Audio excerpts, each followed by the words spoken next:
1. Hello, Topical, and welcome back to your favorite podcast, your most entertaining podcast, your most enlightening podcast. And you know what?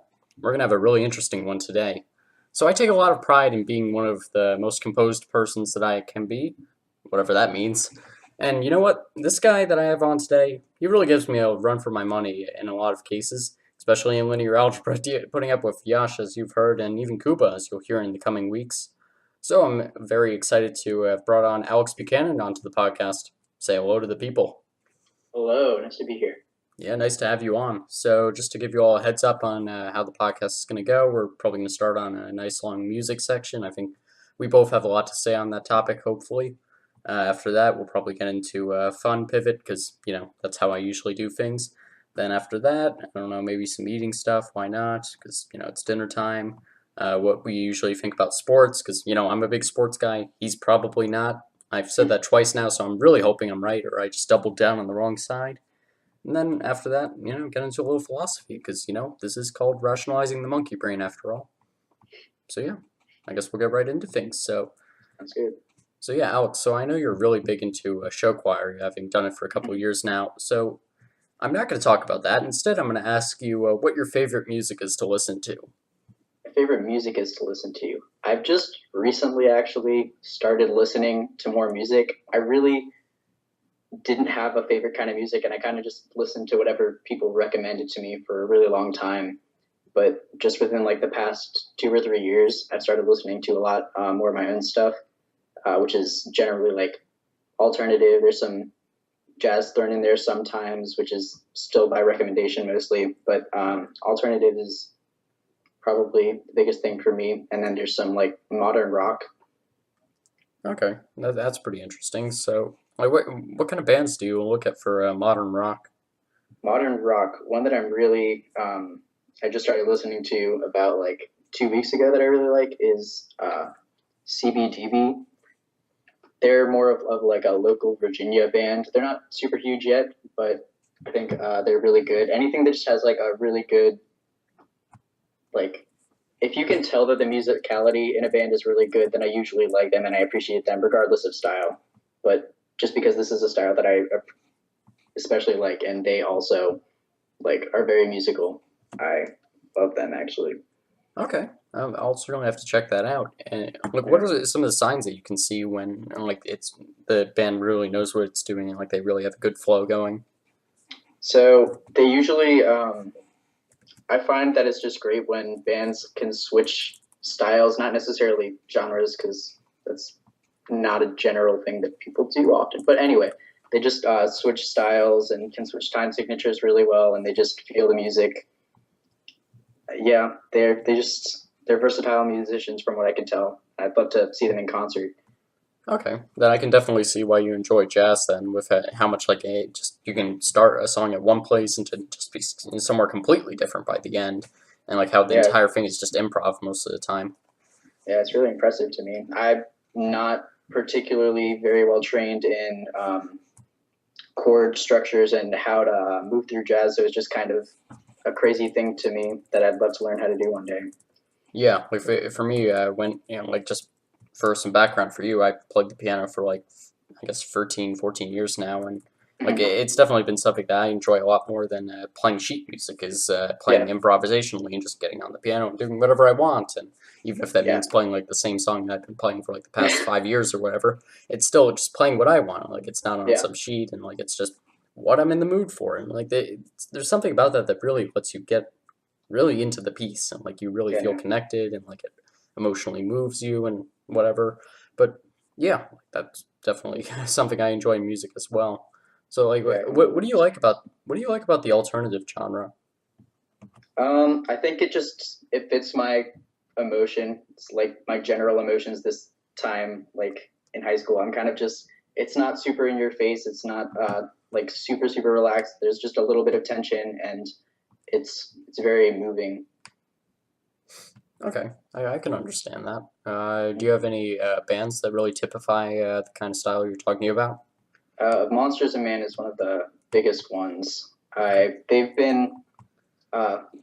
latest album actually came out like 2 years ago. It's called Beneath the Skin, but I've been listening to that on and off just because it really is a masterpiece of theirs. It's night music, I guess, more so than what they had done in the past, but it's just a relaxing form of music. Ah, yes, I've heard a Monsters and Men song once. Mhm. Yeah, that The ones, yes, that the Little Talks one was big for me a couple years ago. But oh yeah, yeah, I think that was big for everybody, with that being hmm really the only real hit they've had. But yeah, yeah, like it seems like they're a good band, and yeah, I haven't checked back on them anytime soon. So hmm yeah, maybe I'll have to take a look at them. Okay, that's interesting. Like within instruments, like if a band could do one instrument really well and then just, like have average performance from all the other ones, what would it be? And that can include vocals. Um, I think drums kind of work as the backbone for everything. They kind of set how everything else is going to feel, at least rhythmically, of course. You can have poor vocals, and if you have great lyrics, that just kind of makes up for it because that's what you're listening to, along with like the vocals. But if you have like a good beat and you have like a good feel to the song, then the rest of the musicians in the band are usually going to click. Yeah, I couldn't agree more with that. Like for me, I'm a huge fan of frenetic drum beat to a Oh song, yeah, like where like it's going super quick, like you're really getting a fast pace for it. It gets your heart moving, and like mm-hmm. it just gets you really emotionally invested in the song. Like you're just taken along for the ride, and like in a way that you're just not as much with like a guitar or like strong vocals. And that's an Yeah, interesting point that you brought up with the lyrics thing, because recently I've been getting really into listening to more Japanese music, so. mm-hmm. Like obviously lyrics are a complete non-factor for me at that point. Mm-hmm. So like, do you like lyrics that are like have some deeper meaning to them, or like that just sound nice? I do enjoy lyrics that have, of course, a deeper meaning. It's always nice to be able to look into a song once you know it a little better, so it kind of just keeps you interested. But I think the main point of, or not the main point of lyrics, a point that a lot of people look past is the percussive element of them. There's something special about speech and just how it sounds. And when you can portray something really cool like that just through lyrics, because a lot of songwriters write their lyrics first. It's just poems. They read it to themselves. They say, "How does this sound to me?" without even putting music to it. And if if you create that for the sole purpose of saying this is supposed to sound like a poet would make it, and it's supposed to portray a sound with the voice, even without vocals, then it just kind of improves the song.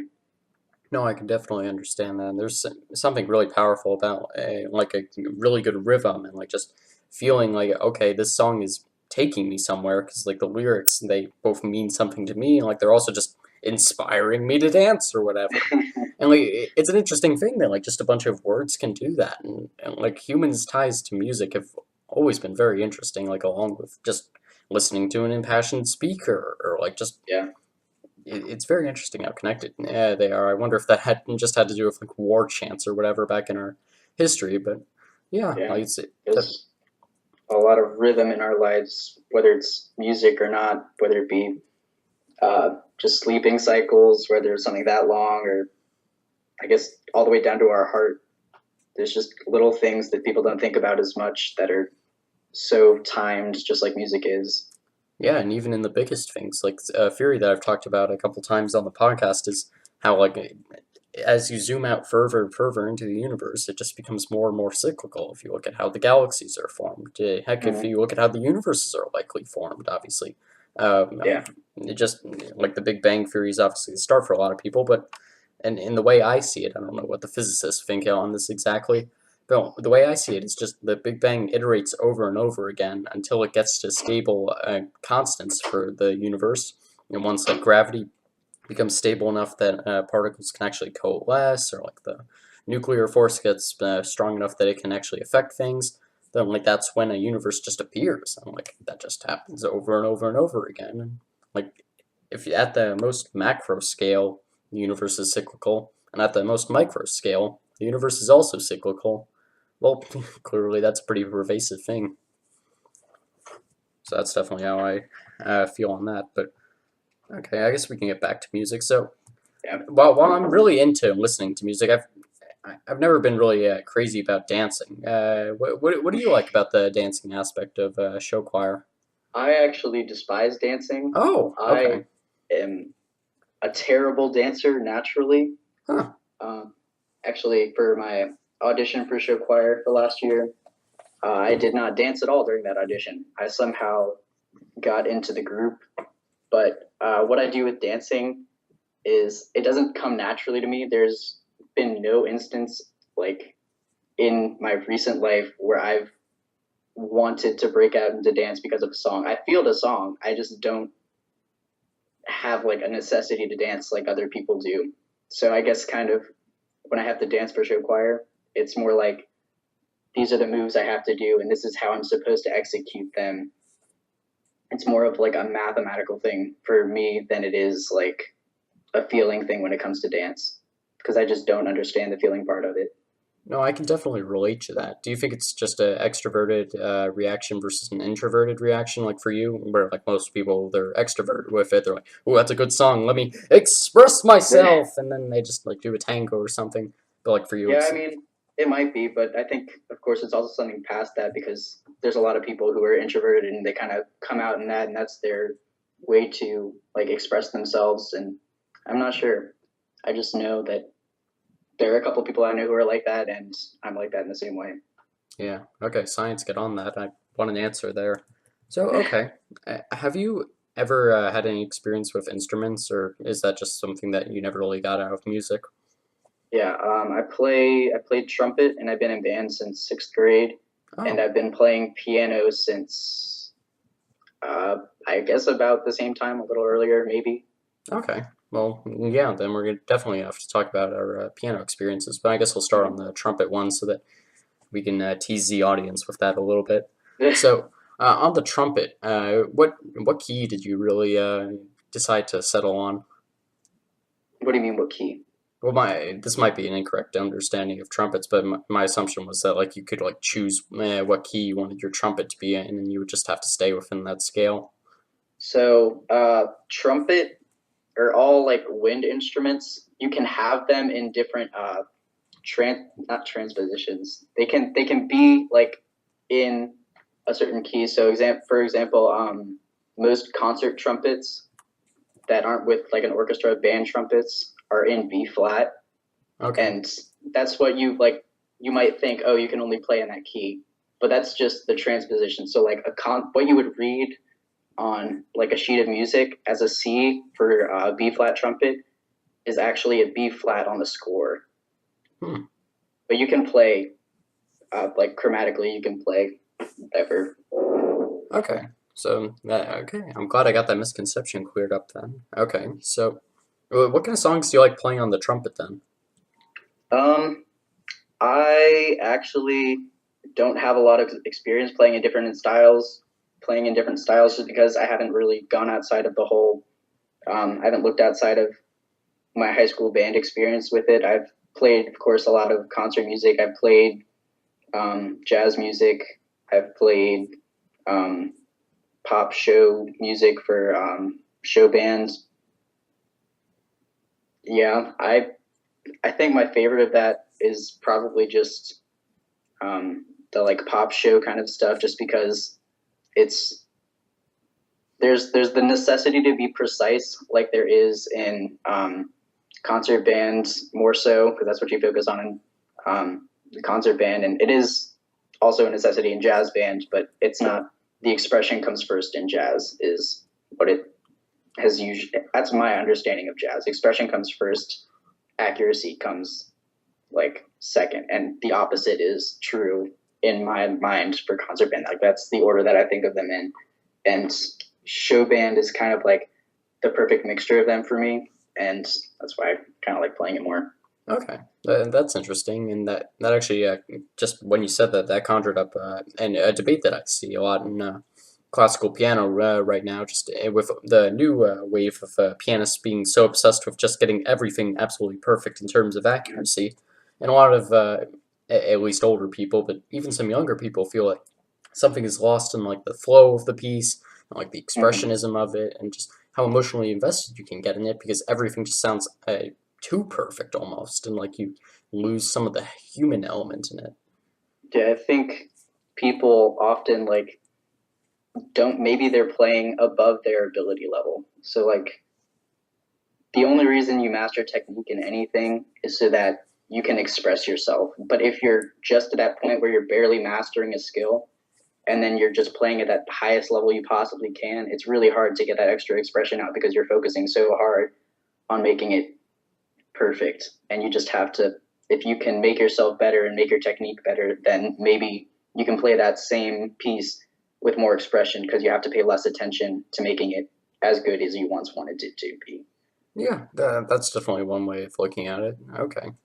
So, and like I just even like with stuff like cracked notes and like it's not even like, oh wait, I hit the wrong note. Like that's never really Mm-hmm. a good thing, but just being like, no, I have to hit it the note perfectly. I can't even like get my like slip off or whatever. And yeah, it almost seems robotic at some points. And like, Yeah. no, nobody really wants to listen to a robot play the piano. Well, sometimes if like you're listening to a song where like 8 different people would have to be on the piano at once to be playing it, but and those are left to symphasia and whatnot. So yeah, that's okay. That's that. What led you to the trumpet initially? Sorry, initially. Um, I think, goodness, it was a long time ago. I wanted to play French horn initially. I know that, but my sixth grade band director decided that she wasn't going to let anyone play French horn Hmm. because she didn't want to teach anyone. She didn't want anyone to switch because she was retiring and she had pretty much given up at that point.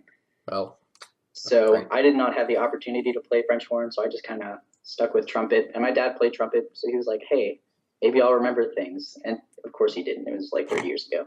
But regardless, I don't know. I just kind of stuck with it. It seemed right. It wasn't like way too big, and I was a small child. I could just carry it to school. I was like, "Hey, I can practice every day. I can bring my instrument home." Yeah, So it just kind of fit, and I just stuck with it because I it's like, oh, why change? yeah, certainly better than being a sousaphonist and having to deal with that problem. Yeah, I can't imagine that. Yeah. So, how are you with like the technical aspects of playing the trumpet? Like, is stuff like tonguing it or yeah.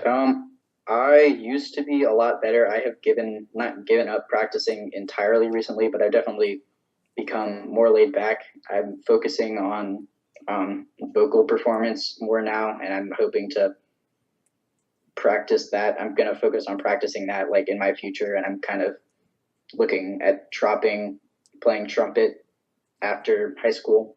So I've kind of winded down, but that's what I used to focus on was the technical aspects. I wouldn't really look at songs as much as just practice getting technically better and more technically sound on my instrument. Okay, that's definitely interesting. Yeah, within like vocal performance, do you think that like it's more difficult to sing along with a band performing behind you and like it making it harder to stand out from them, or harder to sing in an a cappella group where like you have a bunch of singers around you? I think they both come with their own challenges. You also, when you're with a band, you just feel like a lot more power behind you, and you feel like you can. I guess you just feel more safe. You kind of go for things a little bit more. But when it's an a cappella group, everything's a little bit more vulnerable, and your tone will stand out more than like when you're alone. It's just when you're alone, like with a band behind you, it's kind of just you and your only tone. So there's nothing for you to be wrong with. But if you're in a group, if your tone sounds different or you're kind of like messing something up, then it's obvious. So there's Okay. a little more freedom in singing with a band. Is there one that you enjoy more? I'm presuming singing in a band, since it seems like that's what you do more often. Um, I don't think I enjoy either or more. I've enjoyed my experiences with singing in bands more or singing in a band more just because more of my friends have been around. I don't have a lot of close friends in choirs. So I think that might make me biased, but I assume they're actually probably pretty equal for me. Okay, that's definitely interesting. So, what originally got you involved in show choir? I was essentially just peer pressured into it. Figures. There's not much more to it than that. Everyone, I So I have an Instagram account, and I kind of posted, and I still post videos of me singing and like playing piano periodically, and everyone was like, "Hey, you got to audition for show choir. You're such a good singer." I'm like, would have to dance, but they got me to do it anyway, and I didn't dance, and I still got in. But okay, Okay, that's a pretty funny story actually. And good yeah, good for you posting actual constructive content onto your Instagram. I know a lot of people just post like stupid pictures or whatever. Oh, look, this is my food, or I don't know. I'm the wrong person to be talking about this. Obviously, I don't have any social media. I don't really look at it either, so I don't know. But yeah, that certainly sounds like the ideal form right there. Okay, so. I guess you'd be the wrong person to ask here, but I'm going to go for it anyways because I want a discussion on this. So, do you think that dance performance should be considered a sport? Because for a lot of people, when I ask them that, mainly I ask like either cheerleaders or actual dancers, they always want to push for it to be a sport, and I feel fairly strongly that it shouldn't be. I really think it depends on your definition of sport. They do compete. They definitely compete. They take a lot of time practicing, and it's a very physical thing to do. Most types of dances, you'll see dancers just like panting afterwards, and they have to be in shape most of the time. It's definitely a hard thing, and I feel like to be considered, my definition of the sport is there's a physical attribute, there's a physical like section of it, and then there's a like competition aspect of it. And I think that dance fills both of those criteria. Okay, and I think that's the more prototypical in definition, to be honest. I think that's the one that I commonly hear hurting chess in that regard. So Mm-hmm. for me, my definition of a sport, I had to think about this earlier when I was working up this outline, is like sports. What really determines it for me is just a sport is anything that can have a determined winner intrinsically upon the competition. So by that I mean only with only the I shouldn't use even more complicated terms. I was going to start bringing out legal things like if the two parties are involved and like there isn't an outside party judging it. I'm not going to go there. You can go to law school if you want to hear that all day. But basically, just let's say you have a soccer game or something. I don't know. So you have one team over here, and then you have another team over here, and like let's say one team scores 3 goals and the other team scores 2 goals. At the end of the game, you know who won. Now, if you Mm-hmm. have a dance performance or something where, like, okay, let's say you have a show choir performance, so like one team comes up and competes, and then they head off the stage, and then like another team comes up and competes and then they exit off the stage. So the who won? Well, Yeah. someone else has to determine that. So in that sense, I think it makes stuff like dance, like cheerleading, like I'm trying to think of a slightly physical example where that's the case. I can't really well, Mm-hmm. not physical, that is physical, but yeah, like the intrinsic value to it is it being a performance versus the Yeah. others being a competition. And I think that ultimately determines it. It actually makes, under my definition, chess a sport, in that like you can Mm-hmm. have a determined winner. It makes video games a sport. So like I think that's interesting because maybe we overvalue the physical aspect. And like Maybe. I always don't like to conclude that discussion with performance isn't a denigrating thing. It's just clarifying, and like the fact Yeah. that like I just want people to think about it because I personally find it fun to classify things. Yeah. No, I totally understand the idea of like subjective things not being sports. That's when you kind of get into it is the performance, and there is that whole feeling aspect which we talked about earlier with music. But I think the only thing you can really grade in a performance like that is technical, like the technical ability of someone. So it's really hard to not let your emotions get in the way when they're trying to evoke emotions in performance, and that's what Drum Corps International is a marching band kind of esque thing where they uh, go on a summer long tour and they compete against one another. And I think that's the best example of competitive music that we have. The scores are very well standardized as compared to any other performing art competition. And I think if things can start move to like other performing arts can move to those kind of standard scores based on not subjective matters like how you feel about something, but how like technically sound a performance is, then it'll definitely be considered by it should be considered by all as a sport if it can reach that. Yeah, it'll definitely move closer and closer in that direction. And even looking at sport yeah, performances like gymnastics and like ice skating, where it is all dependent on like the specific type of moves that you do, and like how far outside the circle did you go on your spin, or how did you stick that landing perfectly, or did you wobble a little bit?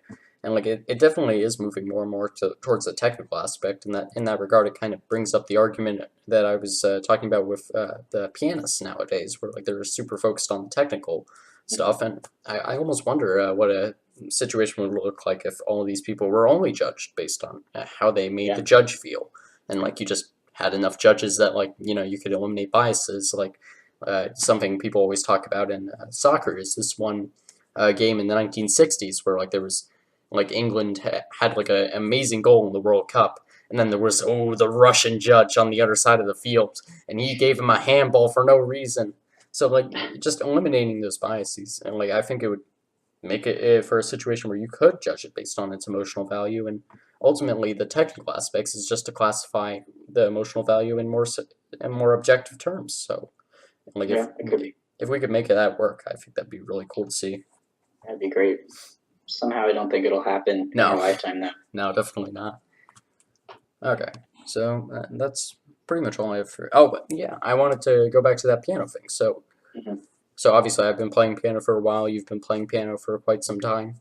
So what I'm curious to see is like, what do you enjoy the most while you're playing the piano? Do you like laying down like a sick chord, or like do you like doing scales or like arpeggios, or do you like doing like just really what am I trying to say, like forceful music where like you really get into it and like you put down like a hard one, or like do you like just whisking around the piano?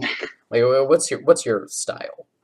I think it really like piano is the instrument rather than vocally and trumpet that I really play as like a reflection of my mood. I'm self-taught. I don't really try to play something for a teacher. I don't.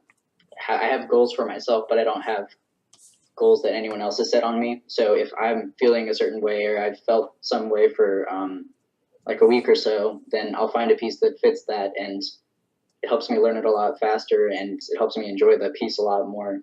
And I wouldn't say I have a favorite like style or there's a favorite thing I like to do on the piano. I would say general my more general mood, like my neutral. I guess I like just kind of hammering out like octaves in the left hand while going all up and down the piano in the right hand, and that's what I would consider normal for me. But then when I'm happy, I might just like to play in the upper octaves only, left hand, right hand, and then I might, if I'm sad, I just might play around with some chords and improvise. So I think it's all really dependent on my mood for piano.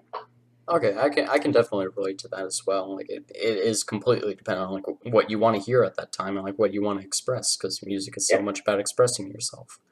How often do you get the chance to play? Um, it's kind of just whenever I have free time now, which is really variable. I don't set out blocks of time to practice anymore. I would say there's an actual number, maybe like 3 or 4 hours a week at this point, and only like 1 or 2 hours of that is focused like practicing something. Okay, I can respect that because yeah, it's very difficult to carve out actual time, and like I am not able to do that unfortunately because as is the case for almost every high schooler in their senior year, your schedule is very overloaded, and Mm-hmm. I mean unless you're like one of those seniors that like doesn't have a first block or like they get home at like 2:30 in the afternoon. I gotta imagine that, but yeah, like it's very hard to carve out actual time, and like you just gotta take whatever you can get, and for me, I feel like I've had both experiences with piano. I was classically taught for. I don't actually know if this what that means. I just mean like I had a teacher. I think Yeah. that's what classically taught means, but whatever. For like from like age 3.5 or so until let me see, what would that be, like 14? No, not 14. That's not correct. Like 12.5, and then from Mm-hmm. that point on, I'm self-taught. And really, the biggest reason for that was just I moved and I we never really bothered to find another teacher, but that was something I definitely appreciated because, like, just in the time that I was classically taught, I never really bought into the whole practice thing. Like, I would play Yeah. the piano in my free time, but I would just play whatever I wanted. I wasn't going to play some stupid song that the teacher wanted me to play. And it was always super funny because, like, every time, like, at the end of a lesson or whatever, I would get assigned a song and, like, I would play it once and, it'd be okay or whatever. And then, like, the next time I would come in, first thing I would do would be play that song again, and I would play it almost perfectly. And they'd be like, wow, you must have been practicing a ton. I'm like, nope, second time I've ever seen this. Yeah. So that, Yeah, that I think it speaks to the motivation of children a lot. yeah, It's when like people also mostly with piano, I guess, parents throw like their children into these classes where I mean they may enjoy music very much, like you and I both do, and you were thrown into these classes at a very young age, and it kind of just it definitely didn't hinder your learning, but it kind of directed it in a different way, I think, than maybe you wanted to, if I'm correct. yeah. I mean, at some level, you have to gain some technical understanding Yeah. of what you're doing. Like, I'm sure you can appreciate that. Starting from Mm-hmm. essentially nothing, like you have to know how to do a couple chords. You have to know how to play a C major scale. You have to be able Yeah. to just know, like, not to use like I don't know your if you're going doing like a scale or something, you don't cross over with your fourth finger or whatever when you're going up. Or, like you don't play with the back of your hand, like just like basic stuff where like you can actually Mm-hmm. control what's going on the keyboard or piano or whatever. And yeah, like once you get to past that point, though, I think it should very much just be dependent on what you want to do and like just expressing yourself, as we keep stating. 'Cause that's why we do music. Yeah. So like, that's something that I've really enjoyed. For me, like my style, I feel like I lean more towards the speed side, but like Mm-hmm. it's obviously very difficult to play on the speed side, and if you're not feeling it, you don't want to go for that because you'll just make Mm-hmm. yourself feel sad. So like that's me. Do you have specific keys that you like to not keys as in like oh I like the C6 or whatever. Like Yeah, no, yeah I as get what you mean. yeah like do you Um, I really like the the basic C minor.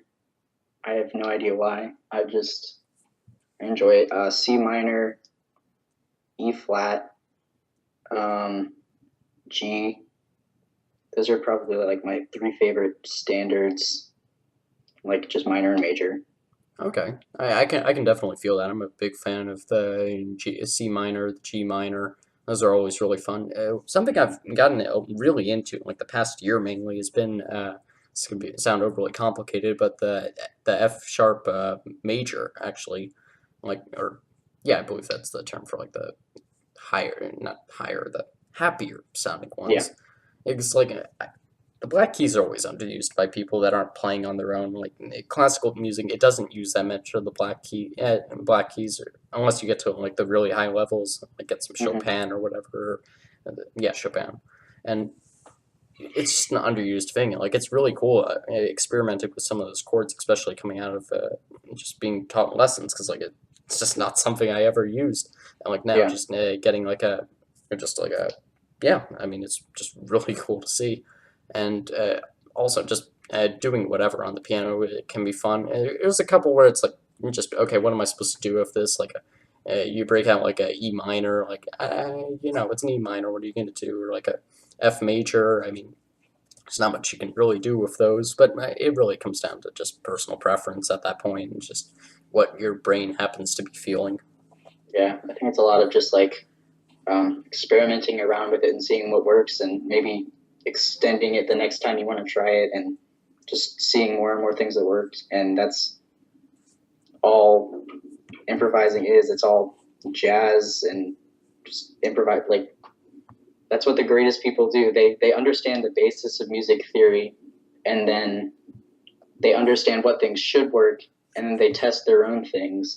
And I guess as you get older and you get more experienced, you understand what more things work. You remember what else works, and it's just more and more fun to experiment and see how far your knowledge and your experience can take you. Oh, definitely, and like all the time when you're improvising, you'll just like get to a point that you haven't been to in a song that you're working on, and will just be like, what if I throw this chord in? You'll be like, ooh, that sounded good. I'm gonna roll with that from now on. Or like you'll be like, ooh, that shouldn't sound good at all. Why did I even push those keys?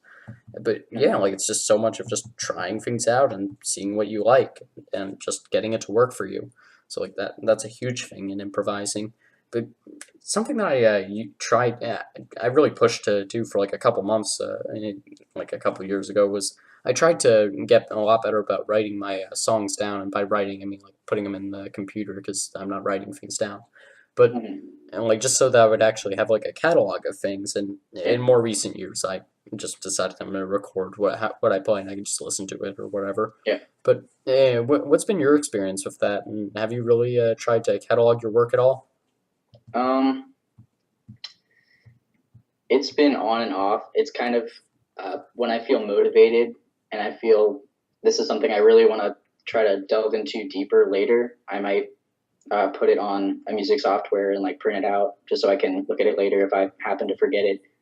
But I I pride myself on the fact that I memorize music very quickly and I don't forget it very easily. So I don't really have the necessity to write a lot of things down.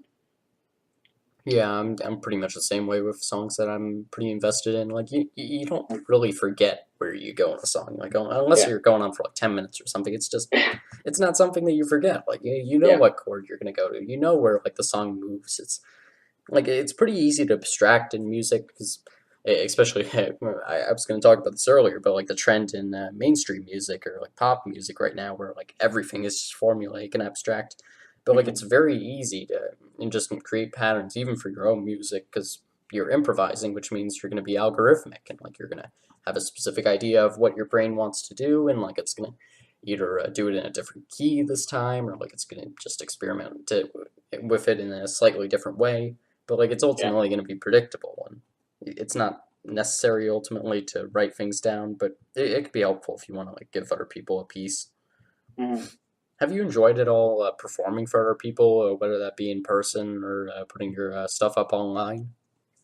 I enjoy, I do enjoy putting the stuff up online just because I can essentially, it's deceptive in that I can take like two or three takes and say, oh, hey, this one's the best. I just want to put this one up. And that's kind of what I like about that. I don't love performing um, for piano, and I don't love performing with trumpet just because I am not great at like channeling like my expression in front of other people. That's kind of true like with all aspects of what I do, whether it be music or otherwise. But I'm bad at doing that. But it's a lot easier in like show choir when I'm performing dancing and doing like facials and singing. It's just a lot easier to put myself out there with that. So I enjoy performing in that aspect, and I enjoy like putting videos that like I can choose up. Yeah, and I can definitely relate to that. That's a big thing for me in the podcast actually, is that like I don't like recording with people in person. I've tried it once or twice because like it just feels like it's a different dynamic. I feel like I'm talking to a computer right now, so I feel completely confident in what I'm saying, and like I Mhm. don't feel like someone's gonna judge me when I'm saying it because I'm looking at a computer. I'm not looking at a face. So like Yeah. you just feel like you can speak more freely, and just in my experience with performing on the piano, it was never something I enjoyed at all. Because yeah, like you feel inhibited in some way. Like you have to live up to some expectation. You almost feel like you have to add a little trill here to like impress the audience, or Hmm. like it takes a certain amount of self-confidence to be able to perform in front of other people and almost just looking for like to get something out of them. And I think there's Yeah. a big difference between the kinds of people that really enjoy playing for themselves and just playing on their own and not having anyone listen and whatnot, and playing for someone else, and like you practice at home so that you'll be prepared to play for other people. Yeah. Yeah, that's definitely been something that I haven't liked as much in my recent years with piano.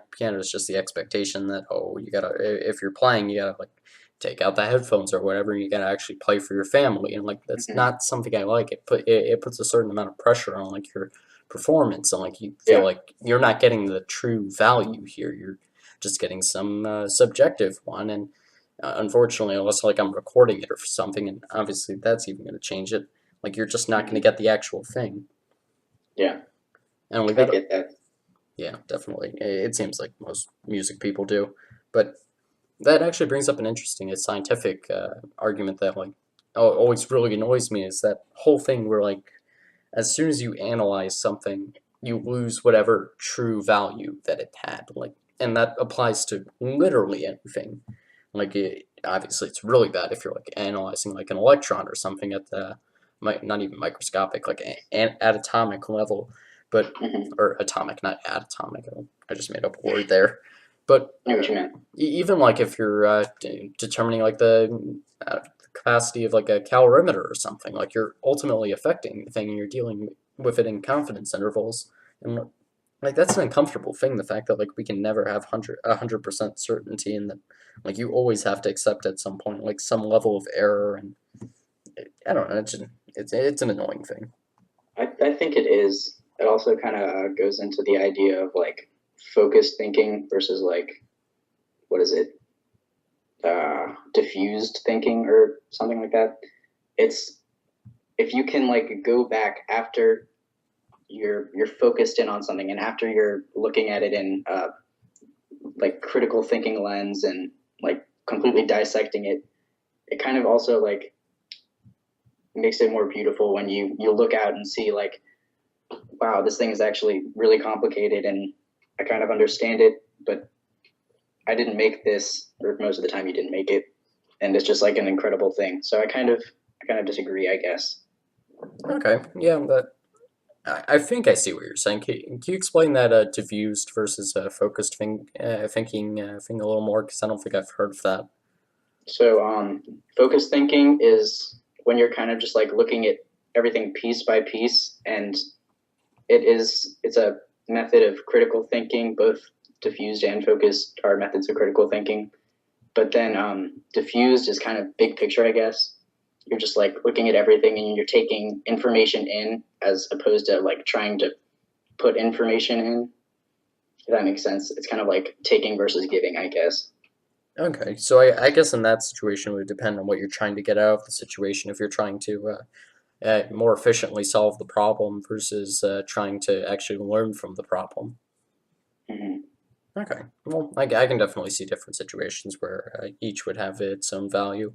And I, like whatever, like when you're saying like the whole zooming out thinking, all I can think of is just Mrs. Johnson saying, "Here's the forest and here's the trees," Oh goodness. and that was never something I was that crazy about because like yes, it's nice to have the forest, but like you can always get that at the very end. And like I've never been that much of a big picture thinker. I've always just been okay. Let's dive straight into this problem. Let's attack it. Let's push as hard as we can through this problem. Let's look at it from and not look at it from every angle. So that's what you were talking about. But just like Yeah. like looking at it like in small senses, taking it zooming out a little bit, and then like diving straight back in. And like that's Mm. kind of how I am as a personally. I just like to when like I'm confronted with a problem, I like to just smash through it because I know that like if I don't deal with the problem immediately, I'm either just not going to deal with it at all because I don't want to reinvest emotionally, or just yeah, like that. I think it just speaks more to my personality versus yours. Hmm. Okay, so I think that pretty much wraps up that music discussion. Okay, so something that I like to hear from people is questions that they really wrestle with and like just the kind of questions where like you think about them one time and like it really gets to you and like you think about it for like a little while and like you end up with it unresolved and you just keep coming back to it and like you just can't get past it and like you can't let it go and like the question just keeps lingering like you look at it from different angles, you ask different people and like it still is just a problem that you can't resolve in your head. Do you have any of those that like you can think of off the top of your head? Like personal problems or No, like not personal philosophical problems. problems that I I don't like. want to hear about like family troubles or something. Just like Well, no, yeah, I mean like yeah, like philosophical stuff. um, I don't know. I really with philosophical things and political things, I find myself like I never come to a consensus on anything, which is something that I realized that I'm gonna have to learn how to do very shortly, but at the same time, very much a centrist in most aspects of my life. I can go either way on almost everything, so I struggle to um, kind of decide on everything. I've yet to figure out a way to uh, just decide on things. I'm indecisive. Yeah. Okay, that's definitely interesting, and uh, in a lot of ways, I have the same problem. So we've never talked about this, obviously, but I suffer in a lot of ways from OCD, and like in Mm-hmm. the undocumented sense, because like, what am I going to gain from going to a psychiatrist? I realize Yeah. that's the wrong thing to say, but trust me, me and my family have had this discussion. It's not something that's worthwhile right now. But yeah, like Yeah. it I just understand. crippling indecisiveness is a terrible thing. Like just when you can't make a decision, like you can't resolve the two sides, that's a tremendous burden, and like it's Yeah. something that like I fight hard in my life to not have to deal with. That's why I wear the same clothes every day. That's why Mm-hmm. I always try and offload situations and just questions to someone else. And even when like I have to pick from two equal things, I'm like, hey, let's get a random number generator. Let's let that make the decision for me. And yeah, Mm-hmm. like it's just indecisiveness is not fun, and like it seems like for them you can offload it pretty well for a while, but obviously that's just for stalling a problem. Yeah. Okay, so that was kind of interesting. I suppose it's not really worthwhile getting into mine on predictive value versus past performance, because that is very much like an AP Stats concept. So I'll just push past that, I guess. So what do you do for fun, like in your free time that you barely ever have? Um, I do like a lot of random things. Um, Mostly because so I have a little brother who's 3 years younger than me. He's actually not littler than me. He's like 5'10". He got the good Oh genes, you wow, know. 5 times, jeez. But we're essentially opposites in just about every way. Hmm. But he's my best friend, so we'll kind of, I guess, we find things that are in the middle of what both of us like, and sometimes we'll do things I like, and sometimes we'll do things he like. But since we're opposites, it kind of like encompasses the whole spectrum. Video games, it's we'll do like some of those, I guess. Music sometimes, obviously. Runs, I'll run. He works out a lot. He does nutrition stuff, and I've been getting into that more with him. So I'll like look up recipes, and we'll like cook together. We'll bake together. Um, yeah, kind of just like going out. I do a lot of food stuff, I guess.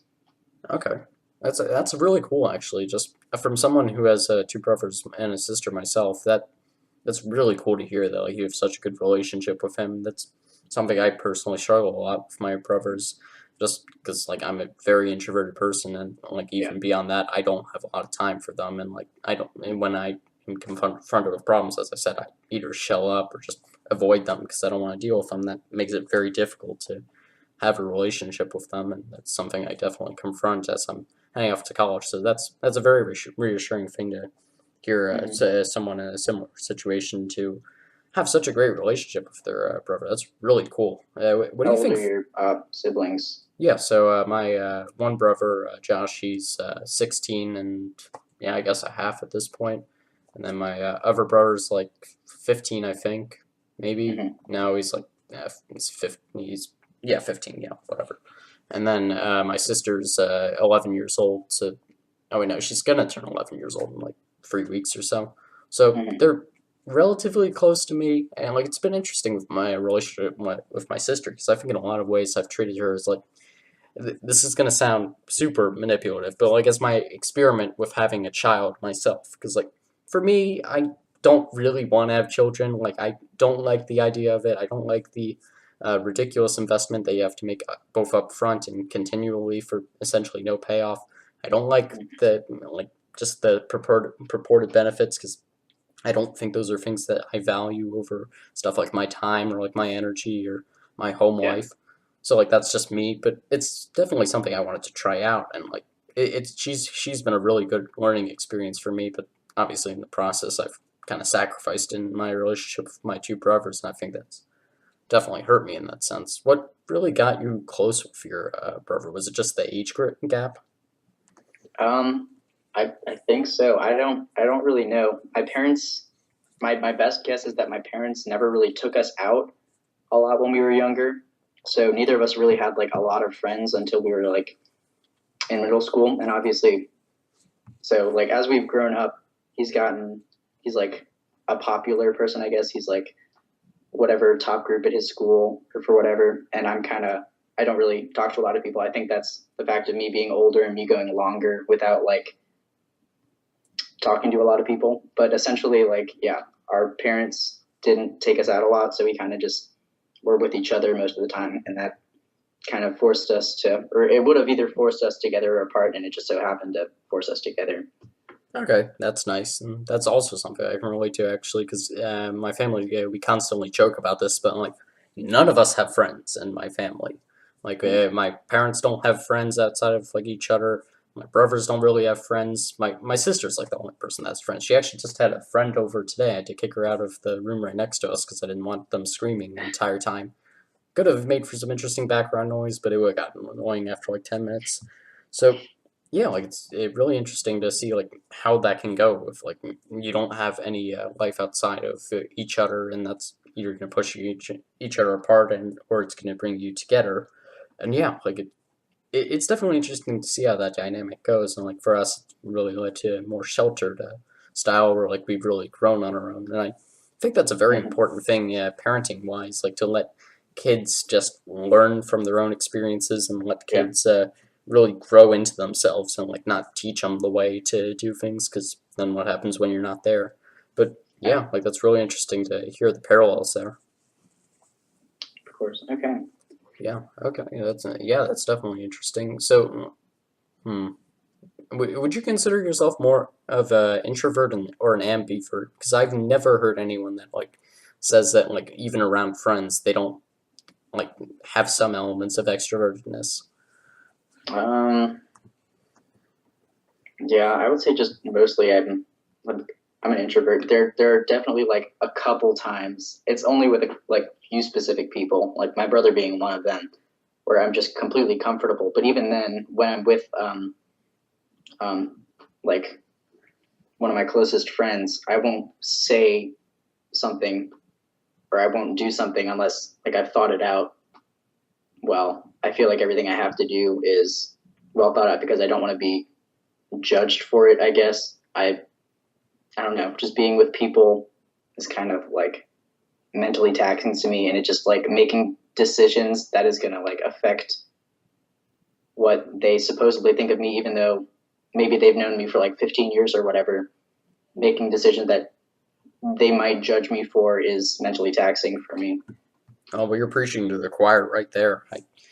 For me, like any interaction with someone is a constant competition, and it's always let's get a leg, either get a leg up on them, or let's make sure to guide them in a certain direction where they're going to have this conclusion. And like it's just constantly you're on guard, and you're just making sure that like you haven't put yourself in a situation where they're going to ask this question next because you know what that question is going to lead to, and then that question, and then it's going to lead to this Mm-hmm. conclusion that you don't like. And yeah, like it is interesting to do that in a lot of ways, and it's a lot of fun sometimes, and then a lot of times it's not fun when you're like, oh crap, I screwed myself there. I didn't realize that's gonna happen. And in 5 minutes, he's gonna ask this question. I have to get out of here, and yeah, like it does make things very stressful. And luckily, I'm young right now, where I can handle that stress just fine because bountiful amounts of energy. But yeah, like it's definitely makes it a struggle to not really trust anybody. And yeah, like I'm definitely the kind of person that someone's like, oh, I trust him completely, and I would tell him anything. I'm like, you would? Well, he's not going to be around that much longer. And like, Uh, yeah, like you prove yourself every day, unfortunately. And like in a lot of ways, that's a good thing. And really, I would say it's a good thing almost all the time because like yeah, would you want to be in a situation where like you can get away with anything on this one day just because of the past 10 years of goodwill that you've bought up? like it just wouldn't accomplish anything. I don't think. Yeah, exactly. And it is interesting to see how many of like these situations we have shared experiences on. It's very interesting to see. Okay, so I think that pretty much encapsulates what we do for fun. Okay. So you mentioned your brother's going through a whole nutritional kink, not kink, kick. That's a different thing. So, how do you feel like this affected you, and like, what are some of the lessons you've taken away from it? So I guess our whole like family nutrition element kind of changed. My dad was diagnosed with type 2 diabetes like 2 years ago. Ah, it sucks. So he started eating differently just out of like necessity, Yeah, obviously. And then my brother was like, wait, he's getting skinnier. And my brother has always been, or both of us have always been like really self conscious about how we look, not only to other people, but how we look to ourselves, which I guess is the main thing most people deal with. yeah. So he's kind of like at first last summer, he pretty much like starved himself Uh, to try to get himself to be skinnier, and luckily we let him out of that. So now he's become pretty well educated with all the information that's out there. Mostly, there's a lot of like YouTube nutrition and fitness channels. A lot of them give yeah, incorrect definitely. information, but you can take from all of them saying like some similar things. You can kind of take some important information from it, which he has, and he he works out for like an hour and a half every day now, and he also runs track, and he's just a very fit individual. For me, him being my best friend, seeing him like make that transformation in his life, and me knowing that I'm about to like go on to a chapter in my life where I'm supposedly going to have like more control, and I feel that I need to have like also control over my body and what I'm putting into my body. So I've kind of joined him in some ways on that.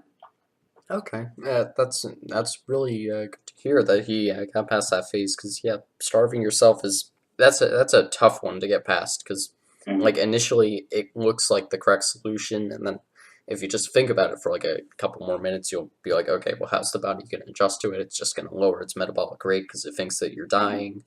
So like it's A, not going to be effective, and B, going to be counterproductive. So Yeah. yeah, I'm glad to hear that he's past that, but. Yeah, like the whole nutrition thing has been something I've gotten hugely into in the past year. I would like to say that like it was some New Year's resolution, but it just happened that like I made a bunch of lifestyle changes around like Yeah. November, December, and like that just kind of happened surprisingly. So like one of the big things for me has been time tracking, but it's also been just food tracking. Like as much as I can, just putting everything that I eat into this food tracker, so Yeah. that like I'm gonna have the data, and like even if I'm not analyzing it right now, if I want to like in 2 years say, okay, how was I eating at this point in my life? How did I feel at this point? How was I Mm-hmm. happy about my body? Was I happy with how I felt after I ate? And like just having the data is so important because like this is something that I advocate to as many people as possible. If you can have the data, if you can have the information, you can do anything with it. Now, if you Yeah. don't have the data, you can't do anything with it. And like Mm-hmm. the world right now, it is so much driven based on A, who has data, and just B, like who knows how to use data. And like Mm-hmm. if you can do those two things, you're a very powerful person. Because like the tools are open to for anyone who wants to use them. It's just a question of motivation at this point. So Yeah. yeah, like it's so important to just put yourself out there and like actually chase these things down. So the food tracking has been awesome to see. It's Mm-hmm. definitely changes some of the choices I make now. I'm much more so aiming for like about like 2,200, 2,500 calories a day. I like to Mm-hmm. aim for like about 100 calories for breakfast, and usually I like to start like with a more carb heavy breakfast to like get my body really started, and then I usually do what I would like to be doing, to be honest, is like about 600 calories around like 10:30, and then 600 around 1:30. But because of school, obviously that's not feasible. So Mm-hmm. usually I just I try and hit it about as best I could. I bring like a 1,000 to like 1,100 calorie thermos and try and space that out over the course of the day. Because one of the Yeah. worst things you can do in terms of eating style is just eating a large calorie meal at once. Like So it, actually, I've read like three studies, I think, within the past 6 months that have actually like led to something like saying against that. As long as you're regulating the time that you eat and regulating how much you eat, even if it's once a day, if it's at the same time and it's relatively the same amount of food, your body will adjust to it. oh well, Okay, I guess that's a good point. Yeah, if you just do that consistently, I guess the body would adjust to anything. Hmm. Hmm. So like, is that over like an interval or is that like all at once? What do you mean? Like Well, the like, food? like something that I've seen studies on like stuff like the Terrell Owens diet, where like you eat everything between the hours of like 10 a.m. and 2 p.m. and like Yeah, obviously like 2,000 or 3,000 calories, but it's spaced out over that time. Like the biggest thing I'm talking about is like 1,000 calories like immediately, and like you yeah, just get that and like you're done in like 10 minutes, and then you're just going about your day. Like I don't think that's the yeah. I right don't approach. think that's been a.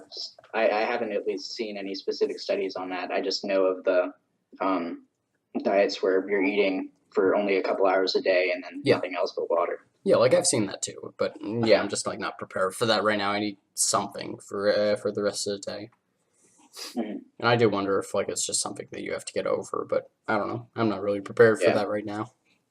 I agree. So like, what's your philosophy of it? Do you like try and go for heavy lunches or heavy dinners? Like, the only thing I really know about your eating approach right now is you usually have like a protein bar or something for breakfast. Yeah, I really struggle to eat at breakfast. I feel like nauseous if I eat within like or eat like more than 300 or 400 calories within a couple hours of waking up. I have no idea why. It's just Hmm. something that I've kind of realized within the first like or I guess like the last couple of years me trying to like eat more for breakfast. Um I guess in general I eat like a high protein diet, relatively like low carbs. I will eat a lot of like chicken at home. I don't bring a lot of like actual food to school just because it's not really convenient to like keep something like warm or whatever in your lunch bag. So I probably only eat like 500 or 600 calories while I'm at school, and I would have had like a 200 calorie protein bar, or 200 calories of fruit or whatever for breakfast at home. And then by the time I'm at dinner, I'm at 800 calories, and I kind of just like regulate myself around like 1600 to 800. I mean, 1600 to like 1800 a day. So I only have to eat like two chicken breasts and like some fish, or two chicken breasts and protein pasta. And then that's just like on school days. It's just like easier for me to regulate what I'm eating on school days because it's all kind of like the same. So then, like on weekends, it's obviously a lot harder because I'm in different places on the weekends, or my family wants to do something, or my friends want to do something, and then I kind of just it's not like out of the window, but then I don't really focus on like macros as much as just like calories. Am I not going like way over? Am I staying like under 2,500 total? Because obviously, me eating less calories on average with the like 16 to 1,800, my metabolic rate is going to be lower than an average person's. So I don't want to go like up to 3,000 or whatever. Yeah, So I kind of just deal with it. yeah, and I'd forgotten for a minute that like you're what are you like 5'4" or 5'6"? I'm like 5'2". Oh, sorry. But yeah, like I'd forgotten that like your metabolic rate was going to be lower, and I was like, "Ooh, that's not very much." But yeah, like if you're burning less calories, you don't need as much. So Mm-hmm. yeah, that's definitely a factor there. But yeah, like breakfast used to be something where like I would eat like a sizable meal for breakfast. I would have like I didn't do any food tracking at this point, but I imagine it was probably like 400, 500 calories for breakfast, and like very much so. And like even before I started doing food tracking, like in the past year and a half, I've just gone completely away from that. And like now I have like a banana or two for breakfast, and then that's it. And like I couldn't imagine going back to a situation where I have like a fajita, or like I have like a chicken breast for breakfast. That just seems bizarre to me at this point. And like that just Yeah. shows you how fast you adjust to like your new style. Yeah, no, I feel like people overweigh, like maybe not completely overweigh the value of breakfast, but they think that the only thing that determines your like level of energy at the beginning of the day is what you eat. When in my life at least, I found that sleep is, of course, like the most important as to like how energized I am, and not just like how much I sleep, like how like when I went to sleep or like when I woke up. Yeah, I think it's kind of just like people need to realize that it's more than just food that's making up how energized they are. It's also like how much water you're drinking, how much sleep you're getting, how much you're exercising. Oh yeah, definitely. And I don't really understand why like there's such a big push in society to have like a sizable breakfast. Like people say like not only it's the most important meal of the day, like I see some people talking about how it should be like one of your biggest meals in the day, and like, I think that's absolutely crazy because like Mm-hmm. the first thing is your body isn't completely woken up when you're having breakfast. So like your metabolic rate isn't going to be completely going. So that's not going to be good for your body. Like when your metabolism isn't going, your body's going to convert it the food that it's suddenly been just deluged with into the quickest means they can get it out of there. So that immediately means fat. So I mean, Yeah. for most people, that's not something that they want. And yeah, like I think it's got to just be a societal thing, and just people need to get over the fact that like it's not that important to have a big meal at breakfast. In a lot of ways, fasting at breakfast is helpful. I personally just have like something because like it's nice to have something, but Yeah. like I just don't get that. And I've seen a lot of research as well on like the value of like having like a just not immediately after you wake up, but like pretty soon after you wake up, just like almost like guzzling like a glass of water or something just to Yeah. get your body awake and like just doing that. So that's something I've definitely tried to do. That's Mm-hmm. been one of the things that really has changed the most about me since I've my diet since I started doing food tracking is I'm drinking a ton more water now.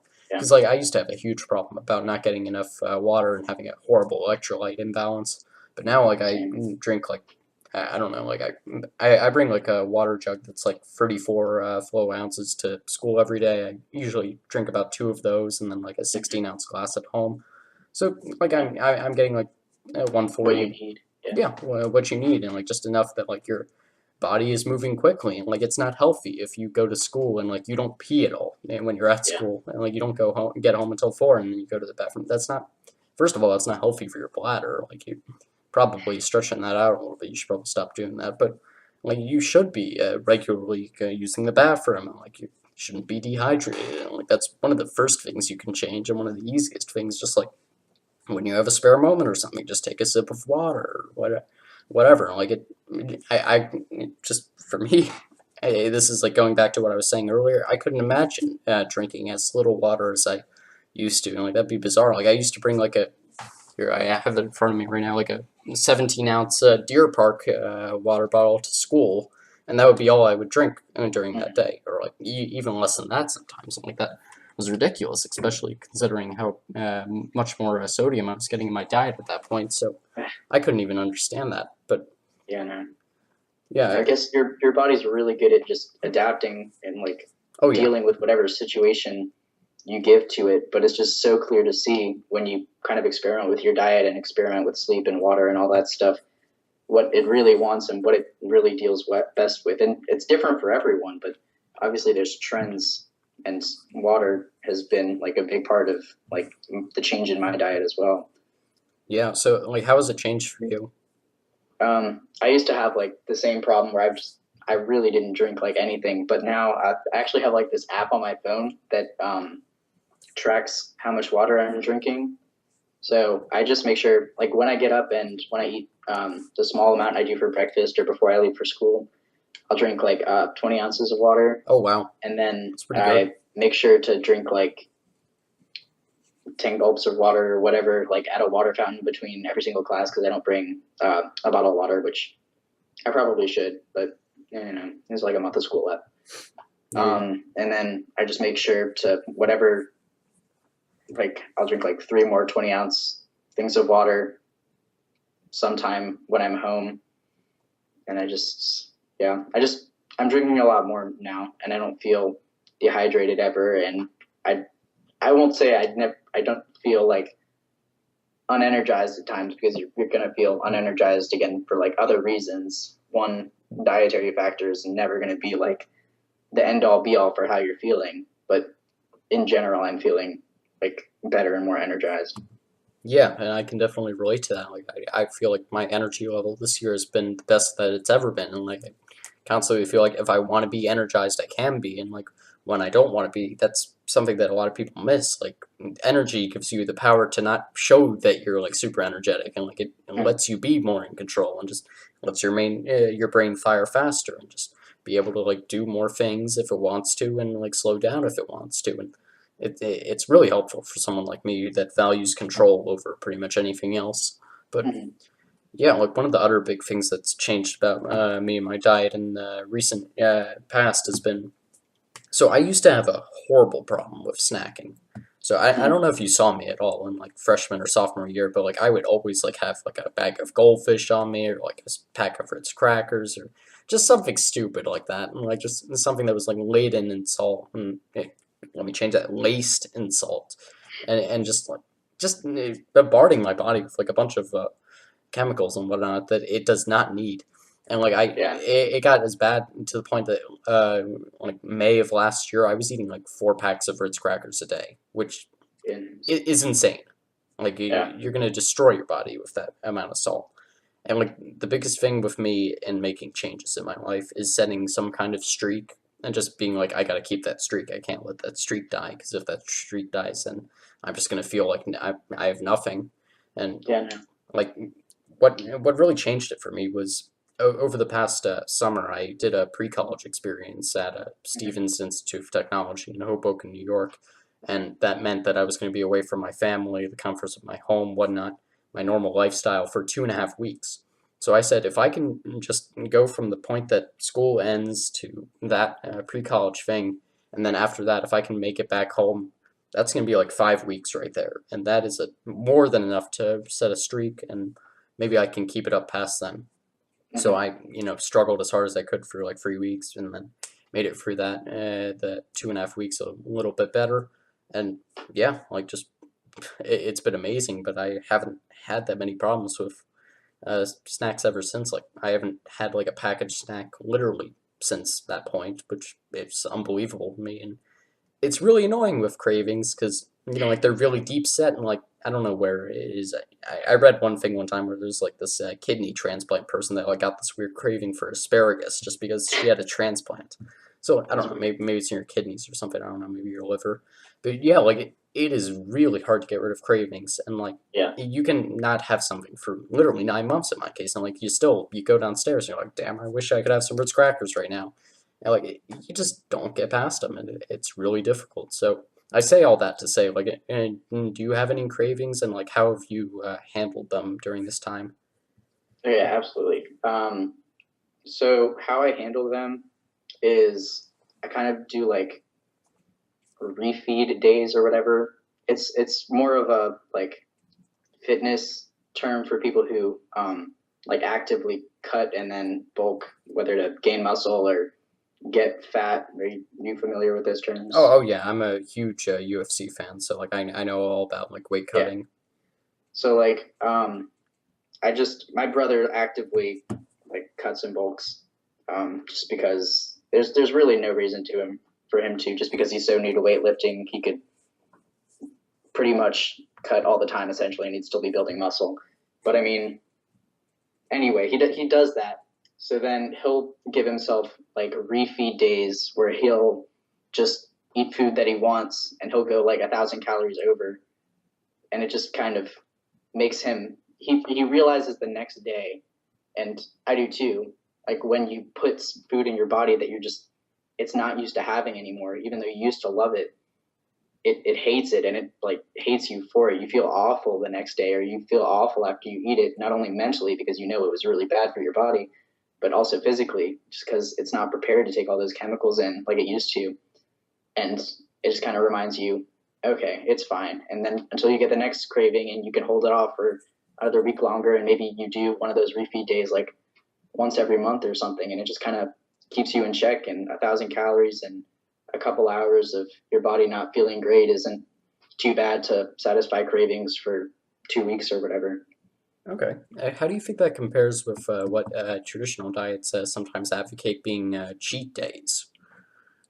Um, I think people when they think about cheat days, they try to go like way overboard. Like the whole 10,000 calorie challenge, that whole thing Is that a that thing? kind of Oh my God. exploded like in the summer on YouTube. Maybe it was the summer, maybe it was like late fall, where people would just do their best to try and eat 10,000 calories within the course of 24 hours, and that's just That's the worst challenge I've ever heard.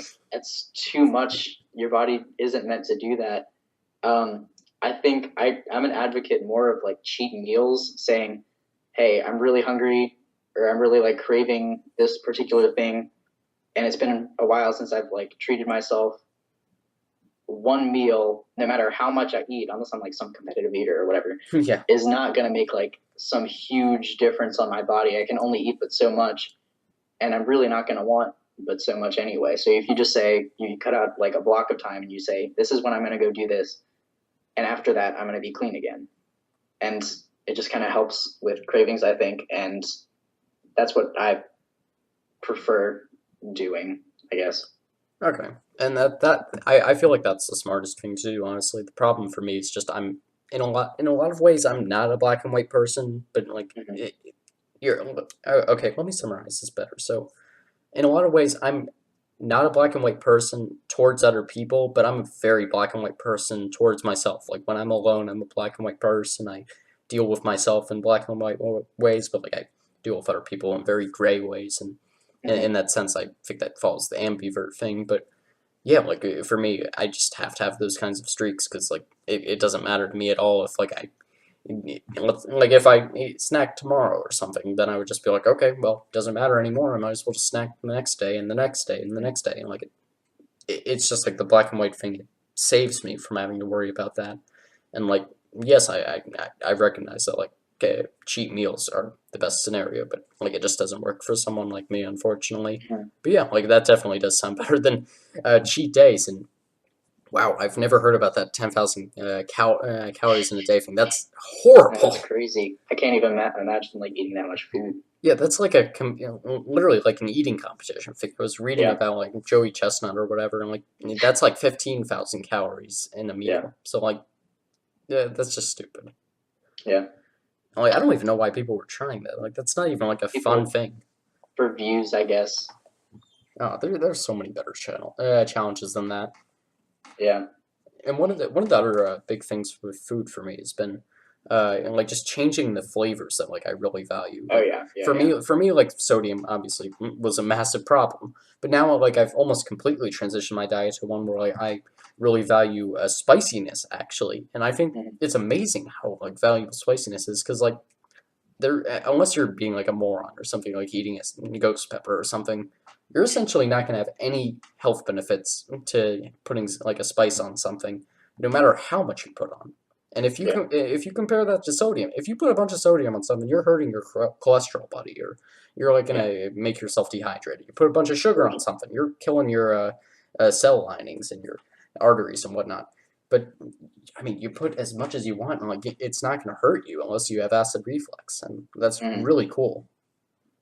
yeah. So I think I've dealt with that not in the same way, but I've kind of like I vary my vegetables now. Obviously, like not all vegetables are created equal in terms of nutrition, but in like sandwiches, um, like some days I'll just literally like put corn on my sandwiches or put like carrots on my sandwiches just to like switch it up. I always have to be like changing um like what I'm tasting so that I don't get like bored with it or I just hate eating the same thing over and over again because it's really hard to eat something that you don't want to eat. But if you keep it different, then I don't know. That's just how I cope with it, I guess. Yeah, I can support that. That's a strong choice right there to just put a bunch of like different vegetables on it, like occasionally, because yeah, that's a cool thing. Like when you're just eating something, you're like, oh, that was different. That was kind of nice, and Mm-hmm. yeah, like I can definitely relate to that. And vegetables are something I still struggle with because I mean it's just a pain in the butt to get vegetables into your diet, and Mm-hmm. I constantly debate if like I should switch to like just having like kale shakes or something. But something that's been really big for me is just only drinking water as my drink. Like I Yeah. used to do something where like I would have orange juice in the morning, and then I looked up this nutritional statistics. I'm like, oh my god, that's a lot of Yeah. that's a lot Not of great. sugar. Oh my gosh. But yeah, like I obviously just drink water now, and that's something that I think I'm gonna keep that way for as long as I Yeah. can. And I think in college it's gonna get better because like I don't have to worry about making the vegetables or something. Mm-hmm. Like I can just go to the buffet table, grab like a handful of broccoli or whatever. Hopefully I use this spoon actually, and like just I don't have to worry about it. It's super easy to get, and I think that's something that'll get solved then. But I've always been a lot better about getting fruit because like if either fruit tastes good or like it's super easy to get. You can just pick up an apple, you can pick up a banana, you can I don't know, dump a bunch of blackberries into a bowl or something, and then you're just done with it. Yeah. I think another part you talked about college and the easiness of getting vegetables. The other problem, like it's just so easy in college to go to the buffet and eat whatever you want. So it's really going to be interesting to see how I personally and try to figure out how others deal with the temptation of just like eating whatever every time you go because there's a lot of stuff there. And yeah, honestly, so I visited Virginia Tech. Oh yeah, I well, think like have three fun with weeks that. ago, and obviously they're proud of being like one of the best schools for dining in the country or whatever. And I went in this one place, and it probably was just a very poor place to choose. It was a buffet style dining hall, but they really didn't have anything that I would say that I would want to eat on a regular basis in terms of nutrition. Everything was quite clearly like over processed, or it was just super high in fat, and I try to go for low fat. Sorry, not low fat. Super high in like carbs, and I try to go for low carbs. And it's going to be interesting to try to deal with that. Yeah, and like for me, the only real craving that I haven't gotten over at this point, and like this will circle back. Don't worry. Is I've been like I always joke about this with my friends, but like I'm a bit of a pizza fiend, and like Mm-hmm. pizza's always been like a comfort food for me because I have a lot of food allergies, and like whenever like I would be going out to eat or something with my family, like they would get Chinese food or something, and then I could always count on being able to have pizza or something. And like unfortunately, pizza isn't the best food for you. Like it's Yeah. not terrible in a lot of senses, but it's not good for you. It's a bunch of bread that's on that has some tomato sauce on it, and usually is doused in like some kind of oil or fat. And fat does get a bad rap, but I mean it's still not something you want to be going heavy on. So Mm-hmm. so like that's not great. So that's gonna be my main problem is just managing like the amounts of pizza that I'm having. So I'm just crossing my fingers that Case Western isn't going to have too much pizza to offer on the buffet table. But yeah, like that'll be my only real problem there. And luckily, I don't have to worry about desserts too much because I've just never been a dessert guy. It seems like for Mm-hmm. the most part, boys, they're a sweet guy or they're a salty guy. And like it's just a 50-50 thing. Yeah. I think with the whole food allergy thing, I had a lot of food allergies when I'm younger, and I still kind of deal with some of them. Oh, yeah, that's right. It's really like it speaks to the whole like nutrition thing in general when you're saying like it's really hard to branch out. Like your body doesn't want to branch out from what you eat. My brother's a really good example. He had a peanut allergy until he was like 11, and now he just completely hates the taste of peanut butter. He hates smelling it, and he has like this ultra keen sense and ability to taste peanut butter and things when like no one else can. It's really interesting, but regardless, he just hates it. So it's really, and it's the same thing in like general nutrition and eating. If you're used to something, it's really really hard to try to get off of it, and that's true for everything. You kind of just gotta force your body to do something it's not used to if you know it's going to be for the better. Yeah, and like in that sense, that's why I like having food allergies in a lot of ways. Is just I always have, and like this, it comes down to like a control thing. Like I always like having an excuse going in, because like I always have something that you can pin it on, and then like that's your reason. Like even if it's not impacting me, so like it's not an excuse for me. Hey, you're using it as one, so whatever. So like Mm-hmm. fruit allergies for me are like a big thing. Like where I can always be like, okay, well, hey, buddy, you're always working from behind on me. What are you gonna do? And like it just I don't have to worry about this food group anymore. And like Mm-hmm. it can be annoying with stuff like the FDA not protecting for cumin anymore in Mexican food, so just had to chop that one off the menu. But I mean, it ultimately helps, like just having your options limited, so you have less things to think about, especially for someone like you and I, where we are indecisive in a lot of ways. That it makes it a lot easier. And yeah, like it's definitely a cool thing to have allergies in a lot of ways, like because it's just different, and like it's a lot of Mm-hmm. fun to be different in a lot of ways. And like, what were your experiences growing up with food allergies? Just the standard stuff where don't go near that or whatnot, and like, were your parents super protective about it? They were really protective about it. It was, I think the a thing looking back is I kind of just ate like the same like six or seven things constantly, Mm. and it it really came to be like a struggle once I got older and once I started like growing out of some of my food allergies. So it was hard to like mentally branch out and say, wait, I can eat this now. And so now I'm kind of slowly delving into like trying new things that maybe I wouldn't have been able to try prior because of food allergies, like baked goods, or like I said, I've been baking lately, and obviously I used to have an egg allergy, and I couldn't eat cakes for like 12 or 13 years. So it's just getting myself to try new things, and it's a long road, I guess. No, definitely. It's hard to get over a lifestyle that you used to have. It's just changing everything that your body's conditioned to, and that takes a lot of time. And I've never understood that whole cake thing. Like, cake, it just seems like it's overwhelmingly sweet, and like it's just off-putting at that point. Yeah, I think it really depends on like where you get it from. Um, Most cheap cakes really do have that quality. Um, there's this place on the Lothian Turnpike and Courthouse. It's called Small Cakes. It's like a franchise, and that's like one of the first like really good cake places I ever went. And I think that's the reason you just talked about was the reason why I liked it so much. It wasn't overwhelmingly sweet, and I could eat like two or three cupcakes. I wouldn't eat two or three cupcakes, Yeah. but I could eat like two or three cupcakes. I thought without like having that overwhelmingly sweet problem. So that like when I make cakes with my brother, that's like one of my main goals is to make sure that it has that same quality of it's not overwhelmingly sweet, and it has obviously not like some savory sense to it, but it's not like biting your tongue and saying, "Hey, you can only have like a couple bites before this before you're just like completely overwhelmed." Yeah, that can be saved for the meat pies. But but yeah, like what do you really enjoy about baking? Because that's something that I definitely want to get into at some point, and I frankly just don't have the time to do it at home because I'm not going to be making meals at like 8:30 at night.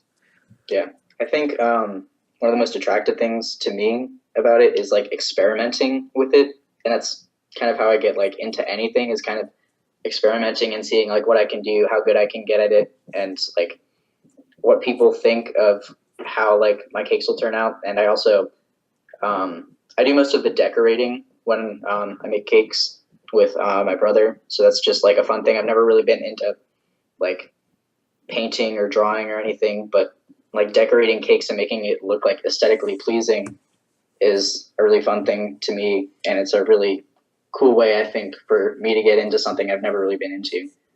Okay.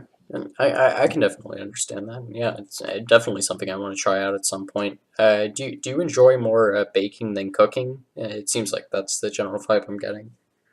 Um, I don't have a lot of experience in like cooking. I'm the kind of person like we talked about earlier, like not getting out of old habits. I cook like 4 or 5 dishes regularly, and I just it's more like cakes where I talked about experimenting.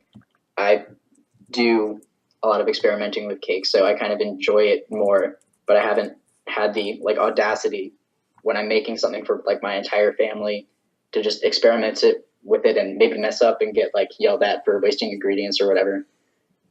Yeah, okay, I can understand that. So in that sense, are cakes your a favorite thing to bake slash cook? I think so, yeah. Okay, that makes sense. All right, so is there anything else we have on food? Let's see. No, I don't actually. Yeah.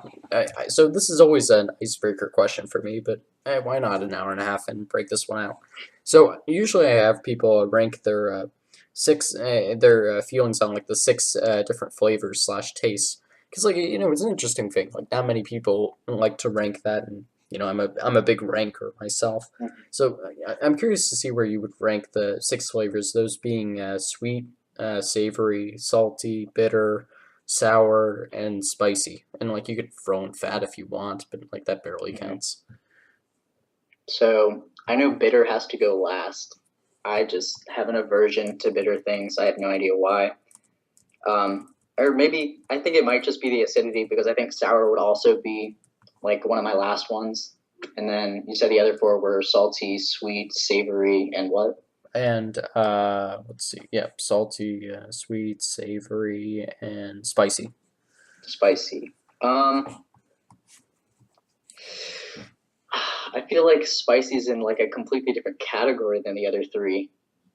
Yeah. I I do like eating spicy things, but I do it more so just for the sake of eating spicy things than like if I'm gonna eat something spicy, I do it because it's spicy. I don't like do it to add like excitement to like Yeah. my own dishes Like it's where almost a like personal challenge. yeah. So like there's I'm not gonna go into it too much, but there's like a lollipop at Second and Charles that's it claims to be like the hottest lollipop in the world, and like there was just a challenge. It was like keep it in your mouth for 5 minutes, and I just absolutely could not do it. But that's just kind of the thing I do with spicy. So I would say it wouldn't be my favorite in that sense. I put it at like third to last, Okay. and then so we got sweet, savory, And then salty. and Salty. salty. Salty, I don't like because well, I do like salty. We're just getting into things I like less than my favorite things, I guess, at this Yeah. point. Salty, the thing I don't like about it is you can with the whole water thing, you just feel like you're not you feel like you're dehydrated, and I just don't love having that feeling. And also the whole like when you're eating really salty things, your tongue kind of feels like Oh yeah, yeah. numb, I I know what you're guess. talking about. Yeah, it just feels like your pores are like inflamed almost. Yeah, it's not a fun feeling. So that would go third, and then sweet and savory.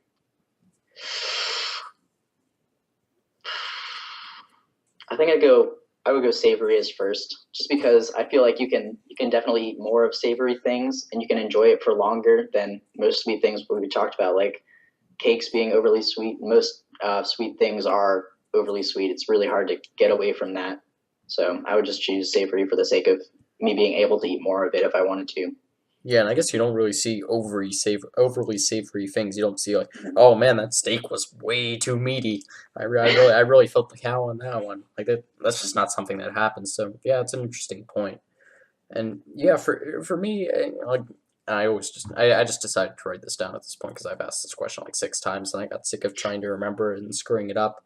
So like for me, I just go spicy, then salty. And like obviously salty is a big thing for me, but I think spicy's honestly moved past it at this point Mm-hmm. just because first of all, like I feel completely confident in having them. Like okay, I don't even care, and like yeah, I can definitely relate to that personal challenge thing. Like it makes eating something spicy fun because like it's always like you're challenging a new best or something or like you know you're doing that. And, like I have one like habanero flakes downstairs and like that's a cool thing. I still have ghost pepper flakes, but I'm hesitant to break those out yet because I like yes pepper flakes are a lot less spicy than actual pepper, but I'm gonna hold off on that one for a little while. Yeah, And I would then too. yeah, so I have salty, then savory because you know savory's cool, and then the rest of them you could almost just interchange because I don't care for them much at all. Bitter and then sour and then sweet.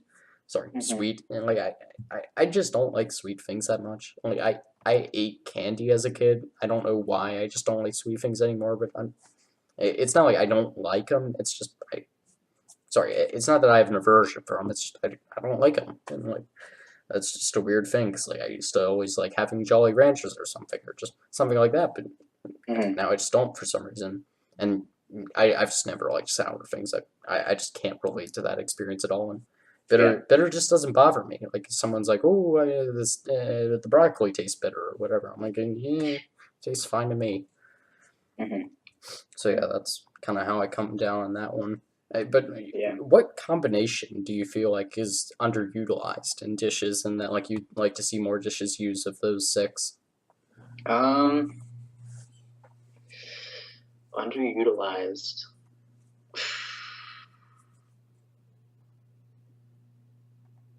I feel like like sweet and spicy. It's not that it's underutilized for a reason.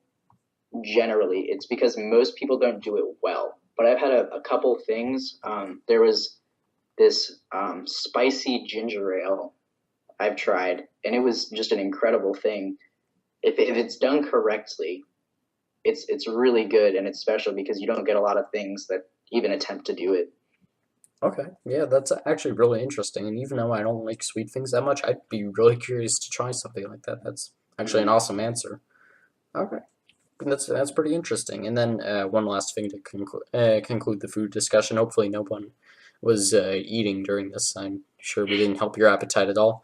Like, what's like the favorite food that you just have not had in a long time and like you really want to try again sometime? Oh goodness, I don't know. I feel like if I want food, then I'll go out and I'll eat it on one of those like cheap meals or whatever. There's not a lot of foods that Oh well, I just not like stuff that restrict. not like stuff you're restricting on. Sorry, just like stuff that you can't get. Like for here, I'll give my example then. So like for me, it's something like cactus soup because like where on earth am I gonna get cactus soup? But like so, this one time in middle school, I had cactus soup and it was awesome, and I'm like, oh wow, this is so cool. I'm eating cactus Mm. soup, and like it tastes really good, and like I, I'm not gonna get cactus soup again anytime soon. So yeah. Yeah, I don't think there's like a specific dish for me. It might be like there's a ice cream place down in like Myrtle Beach called Cole's, and it's like the best ice cream I've ever had. And I kind of miss having ice cream, not as good as that, but I think that's the closest thing I have to not having something that I've wanted to have for a while.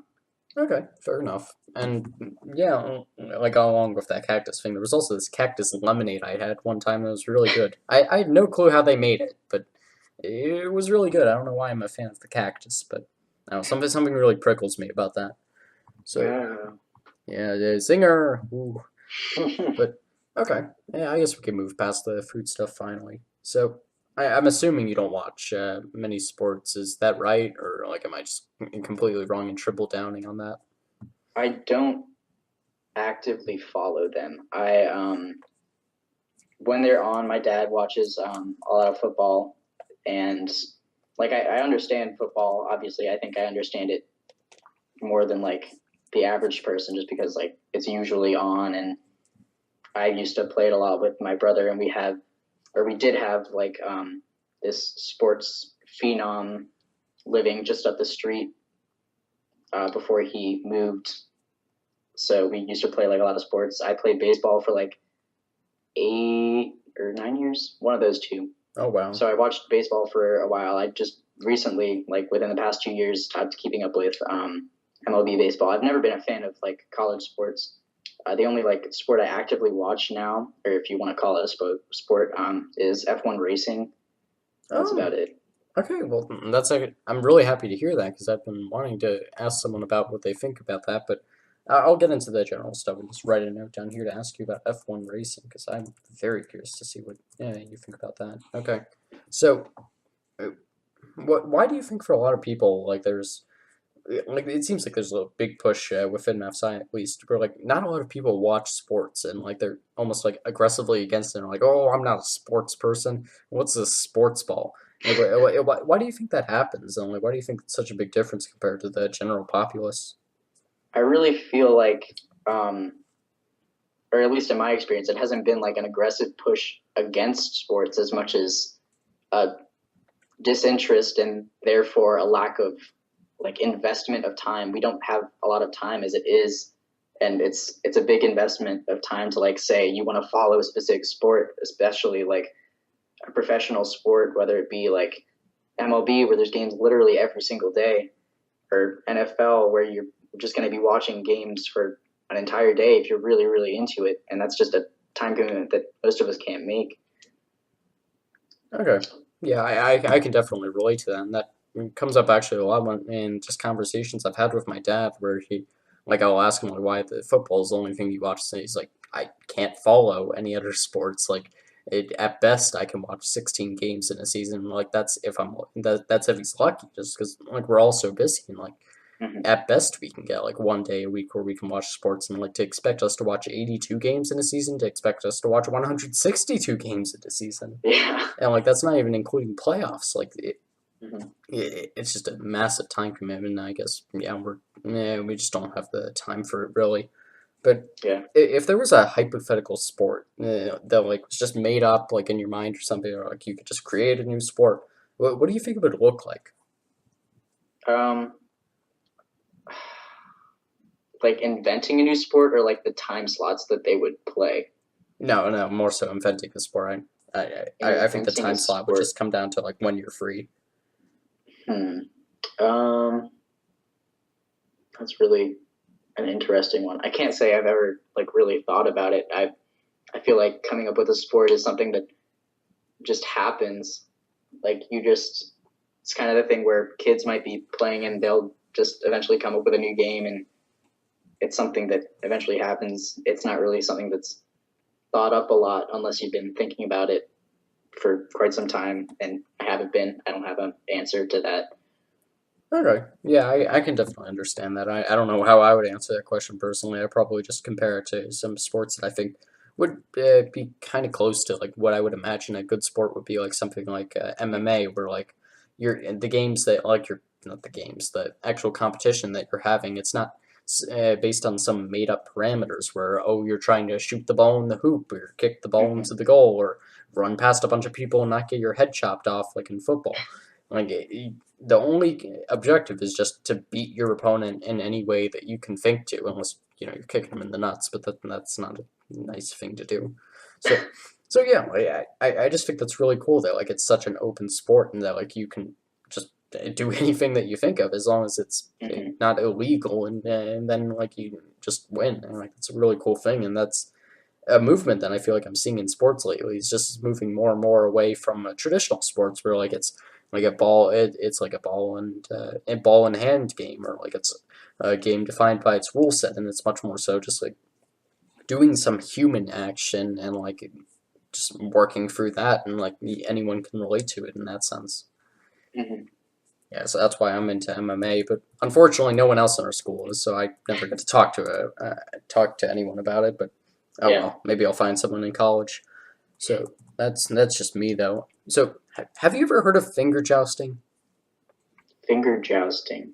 Yeah. I recognize the term, but I can't say I know what it is.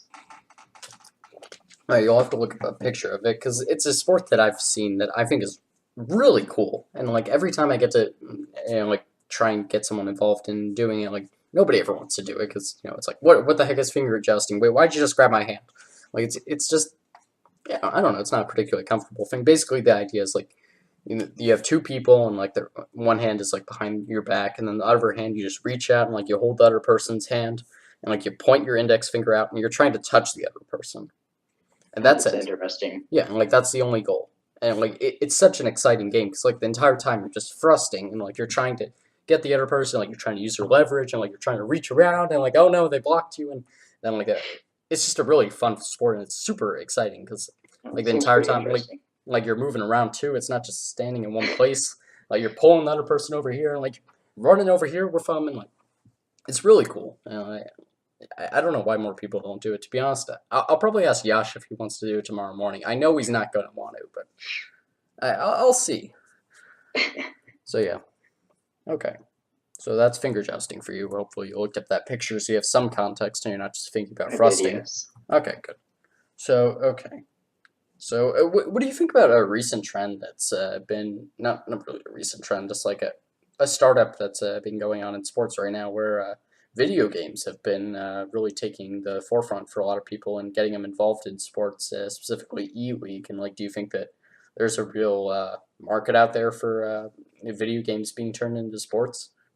Yeah, I think nowadays a lot, I guess a greater number of people identify with the gamers who are playing the video games, because I football players and basketball players and whoever, like everyone still plays video games regardless of whether you're like athletic or not. Well, not everyone, but a majority of people, no matter what you do, video games have become like a huge thing for adults and kids. So it's just, I think there's a huge market for like people. The point of sports is to make money through sponsorships and viewership, and there's just so much like available viewership out there because so many people want to watch and they want to see, oh hey, how do these people play, how can I get better at this game, how can I like be my friends, or what are these guys doing, or is it just sometimes it's just cool to watch the competitive aspect of it.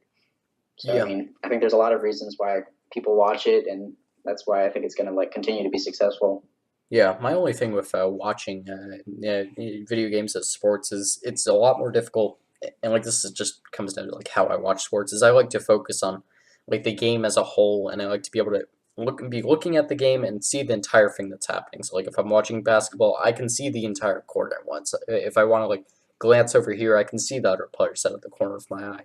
But with video games, just watching like E League a couple times, because you're curious, you want to see how like it looks when like Overwatch League is happening, or like Mm-hmm. they're playing League of Legends or something. You just can't do that, and like it's constantly flipping around, and like you always feel like you're missing something. So I feel like in Yeah. that sense, one-on-one sports would be a lot more interesting to see, which isn't really Mm-hmm. something that they're focusing on as much, which kind of sucks. But I'm sure that'll gain its avenue because it seems like for the most part they're basing leagues around specific games, which is a really cool thing. So like Yeah. it's not actually just one game. I mean, that being said, there are still like there's a whole fighting game tournament that happens every summer called Genesis, and that kind of like solves the problem that you were just talking about with not being able to focus on where you want to at once. Because of course, with fighting games, it's almost always one on one, or at the Yeah, most like two on two. and that was the So exact thing I had in mind. Yeah. yeah, so I think fighting games in the future are going to pick up steam along with the strategy games. Yeah, I think we just need like another groundbreaking fighting game to come out, and then that happens immediately. It's just everyone's investment right now is in FPS games, and Yeah. obviously the culture will change over time. It always does. And once too many people are involved in FPS games, the equilibrium will shift, and people want to go back to the another form. So yeah, that will be certainly interesting to see. I'll definitely be following that because that'd be pretty awesome. And I can't wait for society to make a huge push against why video gamers shouldn't be making a ton of money for doing sports because they already have a huge problem with normal sports players Yeah. making money. They're like, oh, this baseball player makes $300 million to go sit on the bench for an hour and then go swing a bat a couple of times. Like they always do that, and I, Yeah. I It's I'm sure crazy, but there's they're making money because other people are making money, and it's all cyclical, I guess.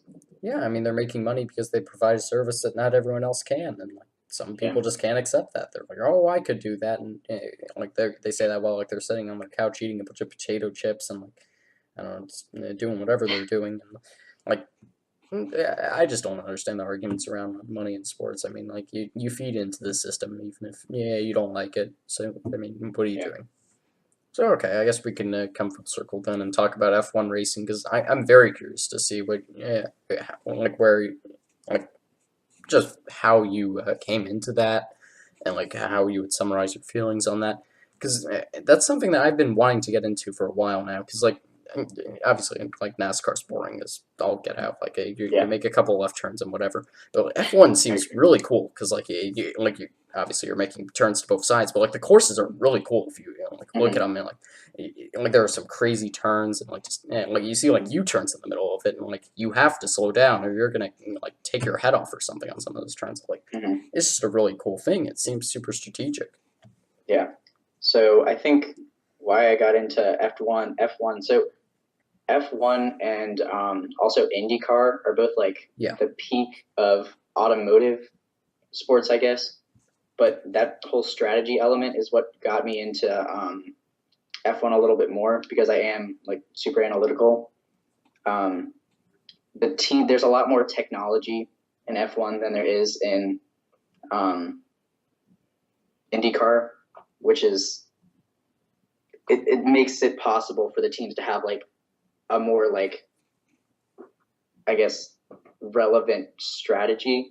They can kind of look at the race ahead and say, hey, this is exactly what we need to do with our tires, or this is what we need to like plan to do with our fuel. And they're not obviously going all out the entire time. They're not saying, "Oh, hey, I'm just going to race the best I can this entire time." There's definitely a strategy to it, and there's teams.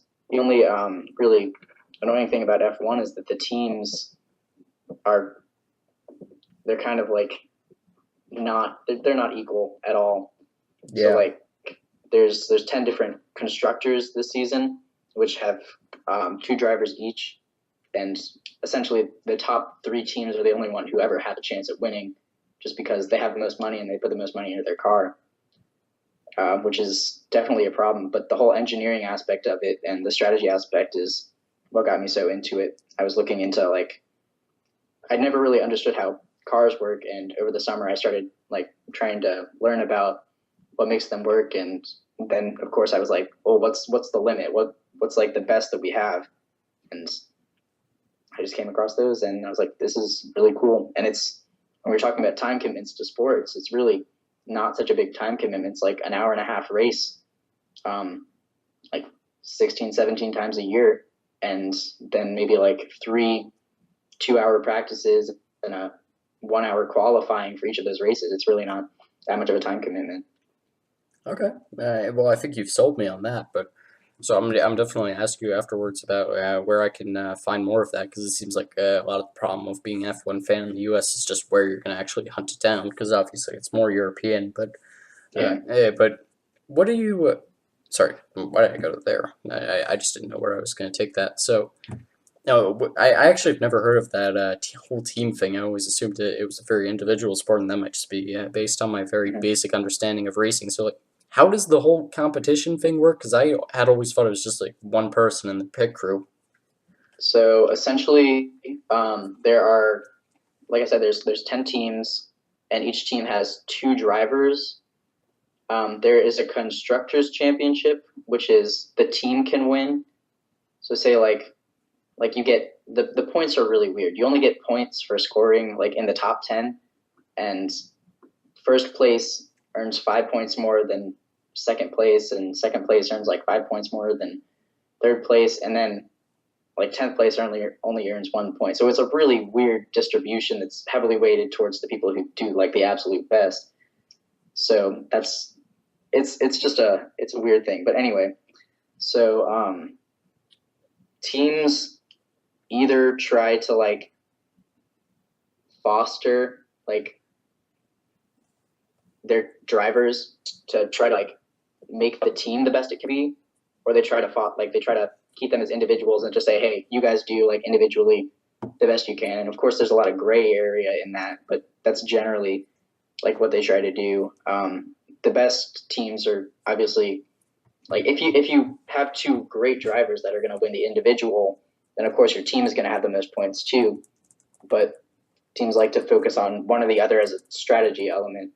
And that's kind of where the whole like team thing comes in. Like you can help block people. If one racer is doing better, then you let them pass so that the team gets more points, or do you just in like an individualistic like strategy, you just don't let them pass and you kind of race it out between the two, which makes it pretty exciting. Actually, this past weekend on Sunday, one of the top three teams got both of their drivers out because they were fighting up for a position, and they both crashed within the last 5 laps Oh because of wow, that. that's crazy right there. Wow.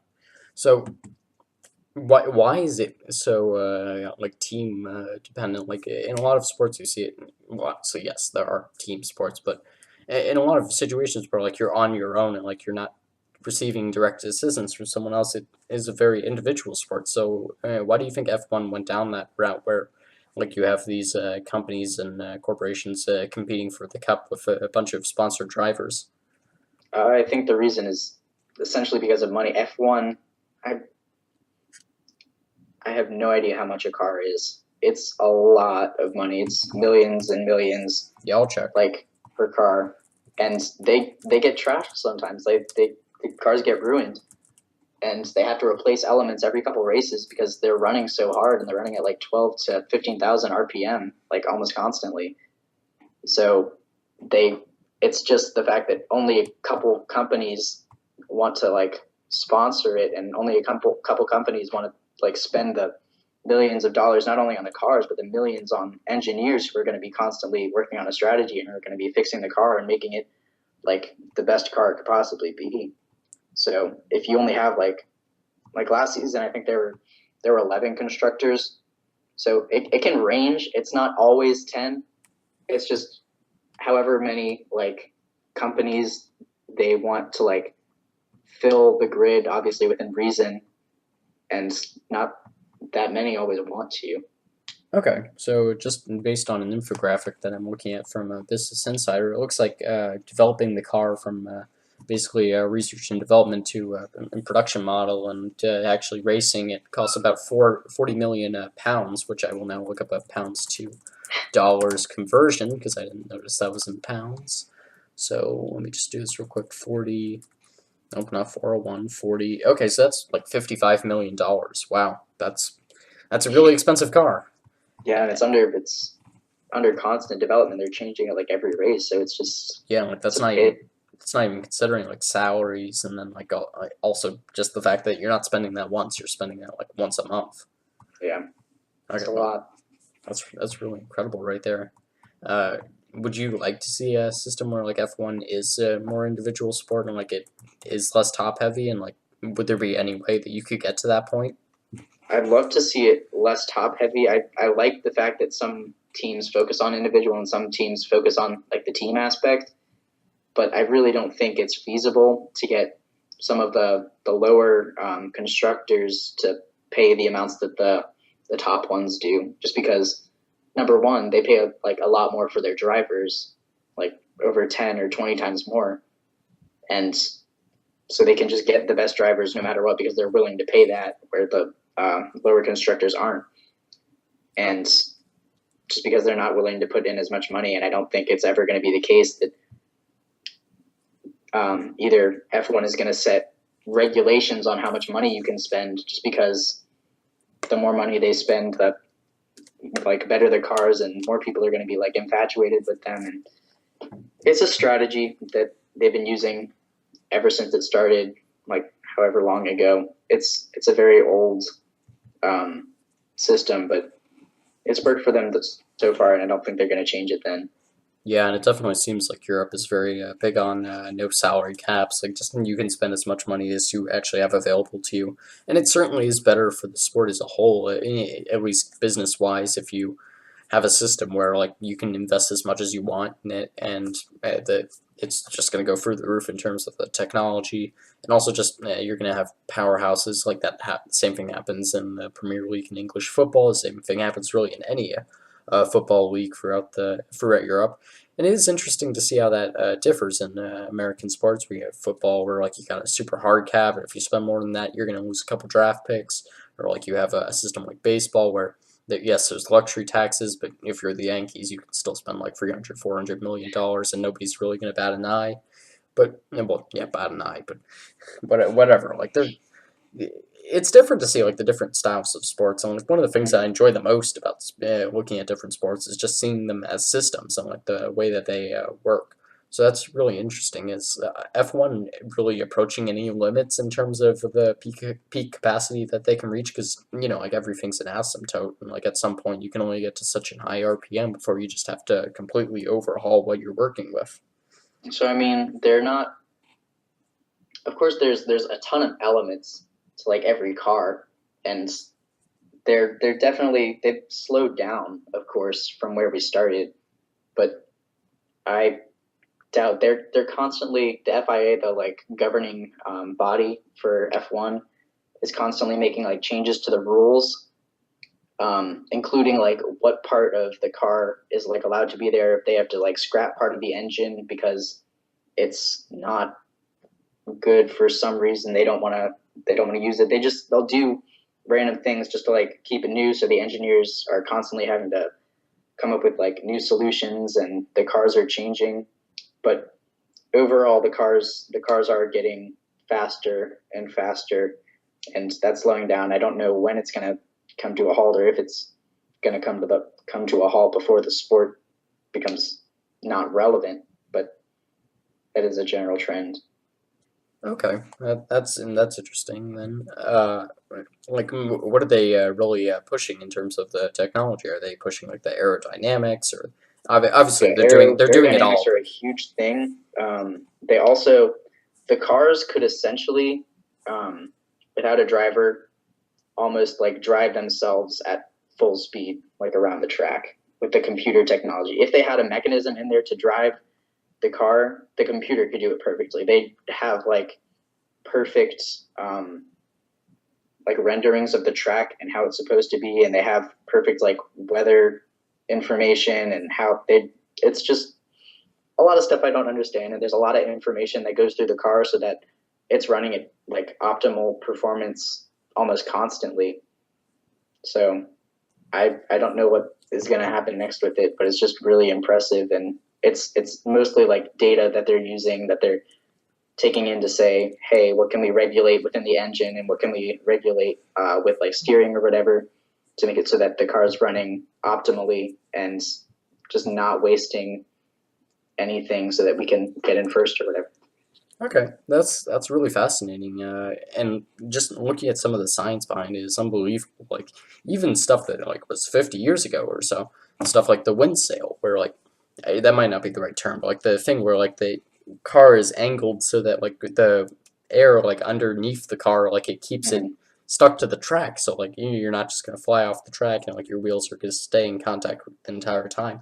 Well, that's a really cool thing, and like even though that's a super old technology at this point, it's still something that like I can't even understand. Like just Yeah, the general public isn't gonna understand. And yeah, like it's just unbelievable how far they're pushing the limits. How much do the laws of the actual sport limit the technology that's in place? And like it because it seems like they obviously want people to push farther and farther, but just I looking at think that they don't try to like limit individual things. The way um, they don't create problems like intentionally, of course, but when they get rid of like certain technologies or they say like this certain technology can now be added, then obviously they're allowing for the engineers to research in that area or research in a new area to solve a problem that they didn't previously have. And that's just kind of something they've had to deal with lately, is or more lately than ever, because just like 3 years ago, a new like car era came out and the engines were just like completely different, and it just pretty much had to redesign the car completely. It's not like a not the same thing they've been working with for 50 years, and they're working up. They like worked with different a different amount of cylinders, different liter amounts. And it's just yeah, it's constantly changing. It's impressive, and they're always keeping the engineers on their toes, which is what is interesting about it to me. okay, how close are they to like just going too fast so like people can't even react fast enough to turns, and like how early do they like have to prepare for the turns? And like is it something that everyone should be considering to make tracks longer to compensate for the incredible speeds that they go at? Um, I don't think they're gonna ever make tracks longer. It's just the fact that um, drivers have to be prepared. At this point, there are like technologies where drivers can pretty much go, and it's not like too difficult to go and memorize a track in a video game.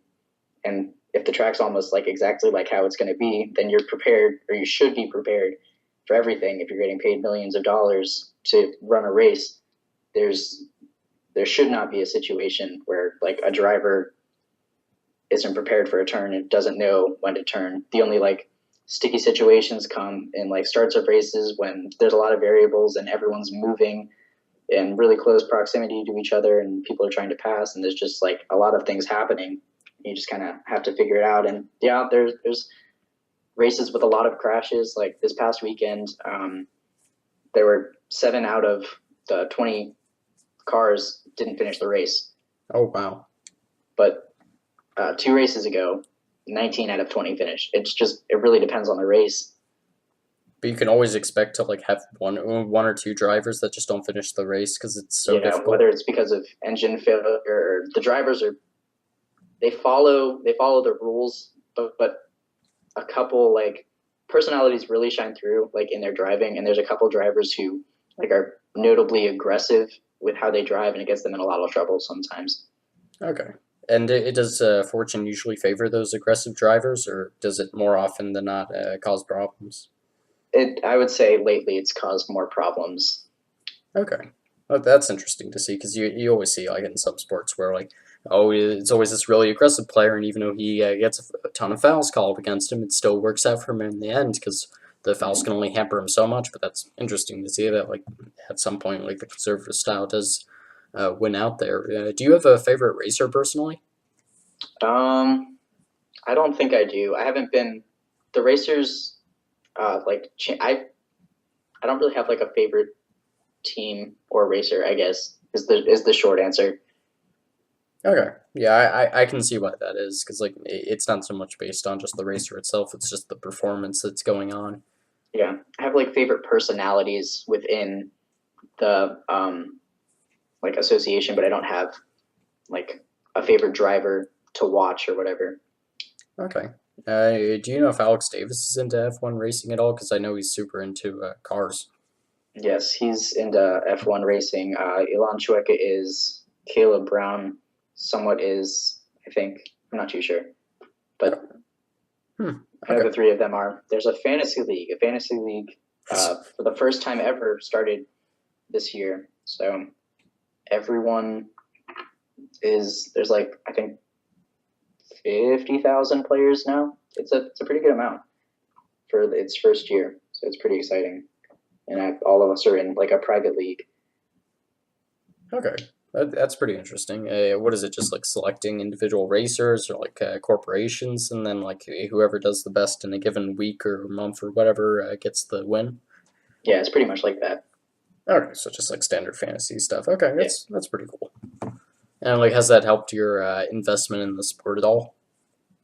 It just like came into effect this past race, so Oh, I don't okay, really know yet. gotcha.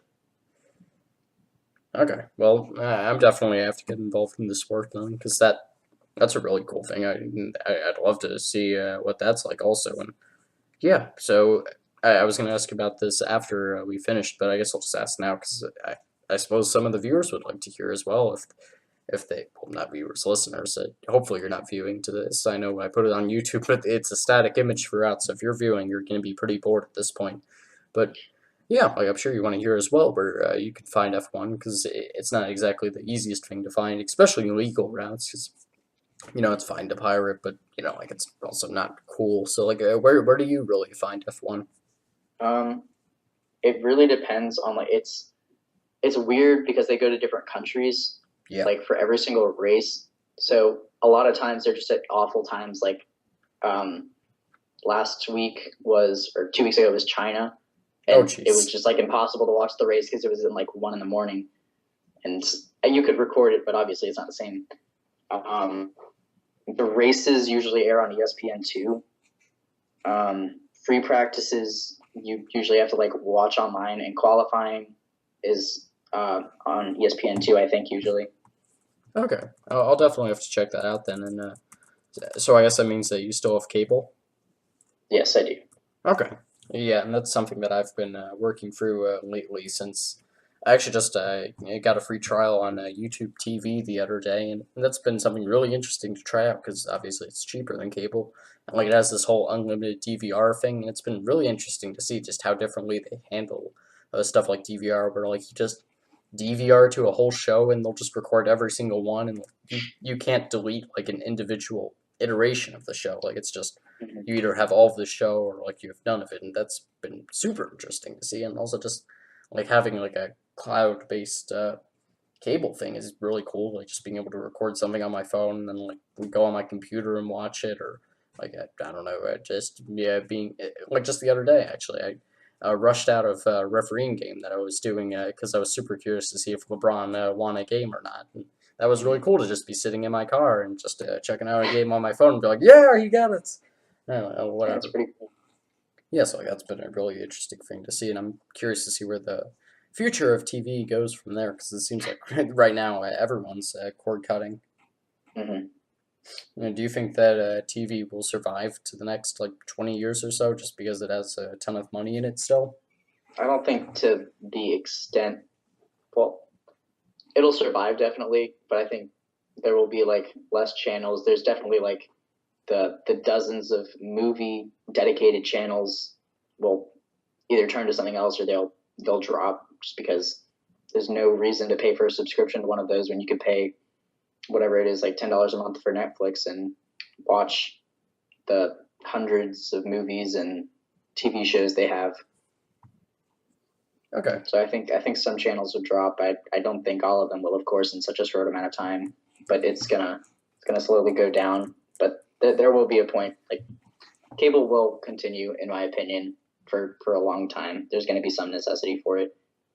Okay. Yeah, I can definitely understand that as well. Whenever a commodity has money involved in it, it's very hard to get rid of it, and it's not ultimately something that you need to get rid of. It's just it's kind of a dinosaur in the industry, and like it's not great for how it drives things, just in terms of the news at the very least. But I don't understand why people watch news in general. Like it's why. Like, it's just to have something on in the background. But Yeah. you could have my podcast on in the background. So come on, what are you doing? So that's one alternative. Certainly not the best one, but whatever. So what was I gonna say? Uh, yeah, like so. Do you watch Netflix and YouTube and whatnot more often than TV? Um,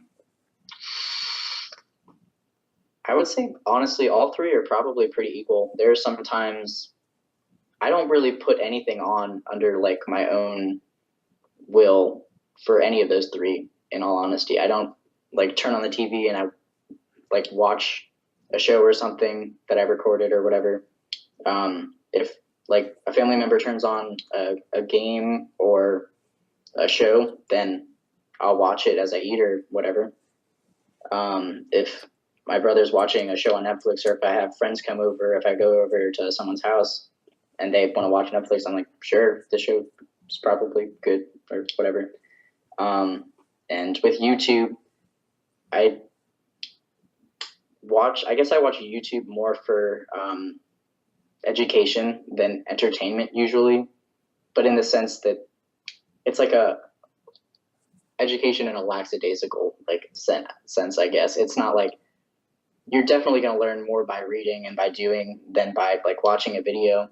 But if I'm bored and I just say I'm tired and I don't like have the drive to actively search for an interesting article or something that I want to learn or focus on, then I can kind of just put like a YouTube video of something I'm kind of interested in on educationally and kind of just let it run and maybe half zone out. It's just kind of something to be on, which is a waste of time in some ways, but I guess, yeah.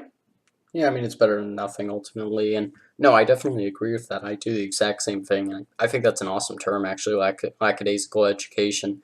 Just yeah, like you're doing it to learn about something, but it's not necessarily an educational topic. Like you're not like watching a video on a synopsis for like some classical literature. Maybe you're learning about some subject that you were curious about. Like you're watching a video on, I don't know, maybe neural networks if you're feeling particularly educational focused, or maybe you're just watching like reviews of like a recent anime, so like what you want to get into watching next time, and like Mhm. it's always just trying to learn, and I think it's so important over watching something stupid like Do Perfect. Like you're not learning by doing that. You're just being entertained, or like Mhm. watching like sorry, I keep bringing up examples from Mr. D's class. The what's it called? The crap.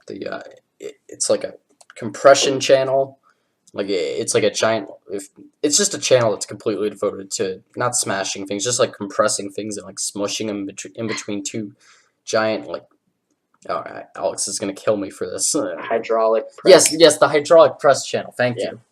Yeah, like I just don't understand how people waste their time watching that. Like, the same thing's gonna happen every single time, and I get like it can be fun like once or twice, but I don't get people that just like spend 2 hours watching that kind of crap. Hmm. Like it's the same thing with watching like sports highlights or something. Like if you want to watch the actual game, just do it. If you want to learn something, well, then YouTube is a fantastic outlet because there are hundreds of channels that are trying to put out great educational content, and it's really cool to see. Like, do you usually do it by channel, like creators that you trust to put out really good educational videos, or do you just look up like a topic that you're curious on? Yeah, I pretty much just like look up a topic and I work from there, which is more like it wastes a little bit more time in trying to figure out, hey, this video is good. But obviously, some people are educated in like some things, and even like within a certain topic, like say linear algebra or whatever, some video from one person might be better than a topic or the same topic for another. Yeah, no, definitely. And it always seems like I'm one of the only people that it does a bit more creator focused, and I think that's just because I like to get entertainment out of my education as I'm doing at the same time. Obviously, everyone wants to be entertained while they're doing something like it, and nobody's like, "Oh, I want to be bored when I'm educated." That really makes it good for me. That's how I've learned. But like in that sense, I am kind of creator driven, and like if I'm watching something like Number File, I'll be like, "Oh, it's Dr. James Grime. I'm super excited to see what he's got to say on graph theory," or like Mm-hmm. I don't know, something like maybe I'm watching like Game Theory or something, and like I want to learn about like some the science in video games. I'm like, "Oh, sweet, MatPat's on now. I can trust I'm getting something really good out of this. I get to laugh at his jokes and learn about something." And like that's a big thing for me. So yeah, in that sense, like I'm not the kind of guy that is just looking things up into the search box, and I think that is interesting because I just don't use that often. Usually, I'll just look up a channel that I haven't seen recently, and I'm like, oh, have they put out anything recently? And if I'm looking up something like CGP Grey, I'm like, God, it's been like 4 months. You need to get your bite in gear, man. But yeah, like any other channel, usually I can expect to have something that's going to pique my interest and is going to entertain me in some way as long as inform me as Mm-hmm. well as inform me.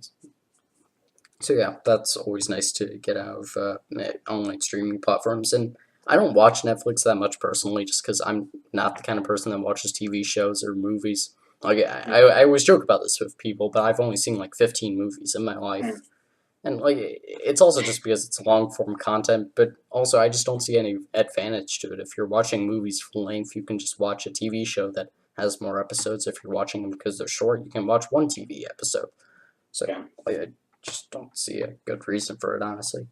I get that. The only time I really watch movies is It's again if socially. someone like puts one on, or if I'm like trying to be hypercritical of it and like analyzing it and saying or like trying to determine whether it's a good movie or not, so I can like discuss it with someone. I don't like watch them purely for the form of like entertainment by myself usually.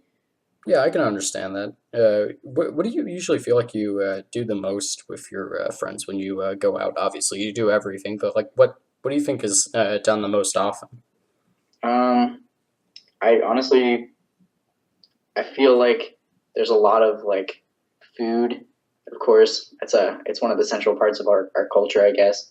But more than that, we kind of just like I'll sit in the car with some friends for a really long time, and we'll just talk about whatever. It'll be something stupid, or maybe it'll be something like philosophical or exciting, or just whatever. I'll just talk with them for a while. Yeah, okay, that makes sense, and it is a lot of fun to just sit around with a bunch of friends and talk to them about different things. That's in a lot of ways why I started the podcast actually was because I would do that with friends through texting, and then I realized, wait, I hate texting. I basically am trying to turn this into a phone call. Why am I bothering texting?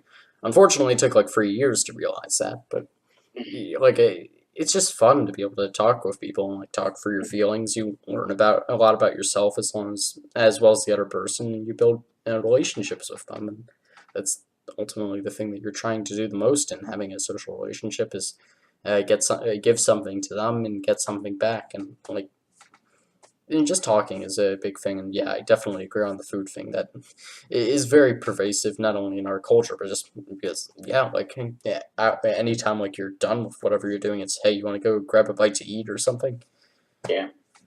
Yeah. So, yeah, actually, we didn't get to this in the food discussion. Do you have like any favorite restaurants slash do you like going out to eat at all? Um, I like going out to like try new things. I don't think I have like any favorite like restaurants in particular. I have like a couple like dishes I've really enjoyed trying, but I'm not a specific patron of like a restaurant unless it's like, for example, Don Pepe is, in my opinion, the best Mexican place, and honestly one of the only good ones around like the whole street area. So I would say that's one of my favorites, just because it's really one of the only good places to get Mexican around here. Okay, that makes sense. And do you have like a favorite cuisine within that? Not Um, like within Top Pit, but like going out to eat. yeah, I don't think so. In all honesty, I just like trying different things, and if the flavors work, then I'm all for it. Okay. I'm not like a picky eater, I would say. Yeah, I wouldn't say I'm much of a picky eater myself here. I just despise onions. Ah, stupid onions. But, oh, they're like little ghosts in your food. It's terrible. I don't love them. I enjoy them for texture's sake. That's about it. Oh, texture is my biggest problem with them, my friend. Really? Yeah, like, yeah, I don't know what it is with them. It's just, yeah, honestly, I don't know what it is with them. It's just like, almost like they're too smooth, and I don't know. It's weird. Okay, so, okay, I guess we can get a little more philosophical now. This could be interesting. So, what would you say is your biggest pet peeve with people? My biggest pet peeve with people. Oh goodness.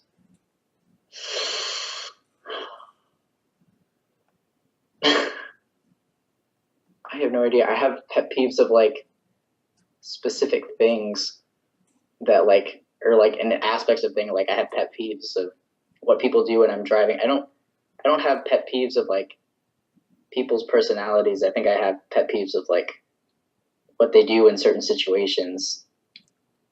So maybe like driving, for example, I'd say like when people take a really, really long time to stop, or like when they like move up while you're at like when you're at a stoplight and you're already braked, and someone will move up in front of you even though there's only like 3 feet that they can move up.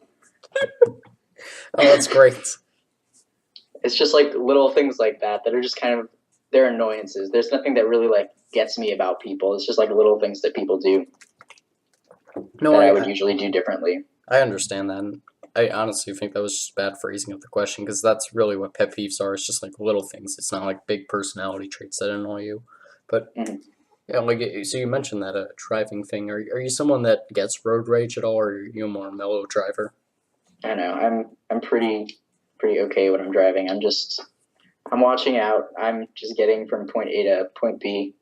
Um, I don't really drive erratically ever. I check everything. The only time I drive like out of the normal is when I'm like, sometimes when I'm like completely alone, I'll just drive fast and, or fast, whatever, not necessarily compared to other people, but only on like really twisted roads or whatever, because it feels like racing. Racing is fun. Yeah, no, Yeah. about the extent of my dangerous driving. No, I can understand that. Yeah, pretty much the extent of my dangerous driving is driving 20 in a parking lot or whatever. No, then not really. That's actually dangerous. Don't do that. But no, like it seems like it's a very black and white thing with like if you're gonna be a road rage person or like just mellow behind the wheel. Like it doesn't seem like there's any in between. Like sometimes you get angry at people and like sometimes you don't. It's just you're gonna lose your hat when like someone, I don't know, they are like tailgating, not tailgating you. Well, no, it is that. Yeah, tailgating you, or like I don't know, they beep at you or something. Like you just roll down your window and flip them off or something. But Yeah, like it just seems like it never goes both ways, and that's definitely yeah, because I interesting to me. think in driving there's just like really big decisions that you have to make when you do things, and you obviously either make the decision or you don't, and the decision that you make makes like you, whether you're like a road rage kind of person or mellow. Yeah. Okay. So I know for me, like I don't enjoy driving at all. Like it's just something that I'm completely uncomfortable with the entire time. I'm like, oh, am I gonna get hurt or something? Like I'm not a particularly anxious person. It's not like I'm like thinking the entire time, oh, I'm gonna crash, I'm gonna crash, I'm gonna crash. Ah! But like like it's just not a comfortable thing. Like for me at least. How do you feel with that? Like, are you a comfortable driver? Do you like driving? I've really gone back and forth on that. Right now, I think I'm in a period where I'm just accepting that it needs to be done, and I'm not loving it, but I think I'm taking a little bit advantage of it by like listening to new music or like a new album while I'm driving or something.